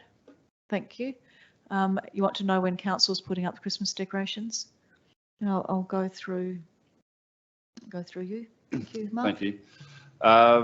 So a bit of background, the council at a meeting some months ago resolved to reallocate some funds in the Main Street budget to support some decorations around town. The intent was to progressively build a suite of decorations. Some of those have gone up. A primary element of that has been the lights in the main street. We've also had made some timber Christmas trees around town, and further to that, we've actually been working with a local residents group to have installed the bows on the weekend and a few other decorations around town. The intention has always been to progressively build a suite of decorations that can be reused year on year, as opposed to building the larger, more fixed permanent arrangements. And so our intention would be to progressively do that and have the more sustainable storage solutions for them as well. We have in the past, there's a suite of things we've done in the past to try to instill community desire and interest here. We've had a grants program which we offered, which we had no applications this year from the community for. And so I think it's an ongoing exercise for us to keep working on. And so I would imagine we'll be putting a bid to the council in the new budget with some options for that. In the past, the intent has been to, whilst part of it is council's role to do, no question, but also to excite the community to be involved as well with the process. And so that's had mixed results in the past. So what's present on the ground is to the extent of what will happen this financial year. And the only reason I'm asking that is I've had a lot of people, tourists and other people, going down the streets asking when the decorations or why there isn't up, and I don't have an answer for them. Yep, we tend to have this discussion at this time every year, and we need something. I agree that local businesses have to have skin in the game. It's not just up to council in this. Thank you. Councillor Schofield. Yes, can I just ask Mark, the timber trees that I've seen outside the Wales Centre and the Victor Harbour Cinema, are they the trees that we've paid for? Because I'm very sorry, they're just a bit of hardwood that anybody can put together. They're not painted. They've got the Victor Harbour logo stuck on the bottom, and they really, I'm sorry, but they are disgusting. They're not finished. They look as if somebody's just pulled them out and stuck them on the footpath. And I'm sorry to say it, but I just couldn't believe it. There's 4 that I've seen. How much money did we put in the budget? Was it $30,000? We were going to be spending. So just what's your question, Councillor Schofield? Well, the question was, what was the cost of the 4 trees that have gone up in the main street made out of wood? Through the Mayor, I wanted to come back through the update on the specifics of the amounts. The council resolved to allocate $14,000 in the budget for decorations. In terms of the split of how those funds were used, I don't have that information at my fingertips. I'm happy to provide an update in the update on Friday in relation to that detail. Thank you, Mark. Okay, let's get back to where we're meant to be. And please, can I remind elected members to pay attention to the agenda, and when we're at questions on notice and without notice and motions, to do it then, so we're not flipping back and forth. We now move to item 20, the confidential items. And so pursuant to section 92 of the Local Government Act, Council orders that all members of the public except the Acting Chief Executive Officer Manager City Activation, Acting Director Corporate and Customer Services, Director Environment and Infrastructure, and Executive Assistant be excluded at the meeting for the confidential Australia Day Awards. The information is information relating to a proposed award recipient before the presentation of the awards. Would someone move that way, please? Thank you, Councillor Henderson. Seconded, Councillor Burns. All those in favour? Those against? That's carried. Thank you. Councillor Quinton, do you mind just shutting that door behind you?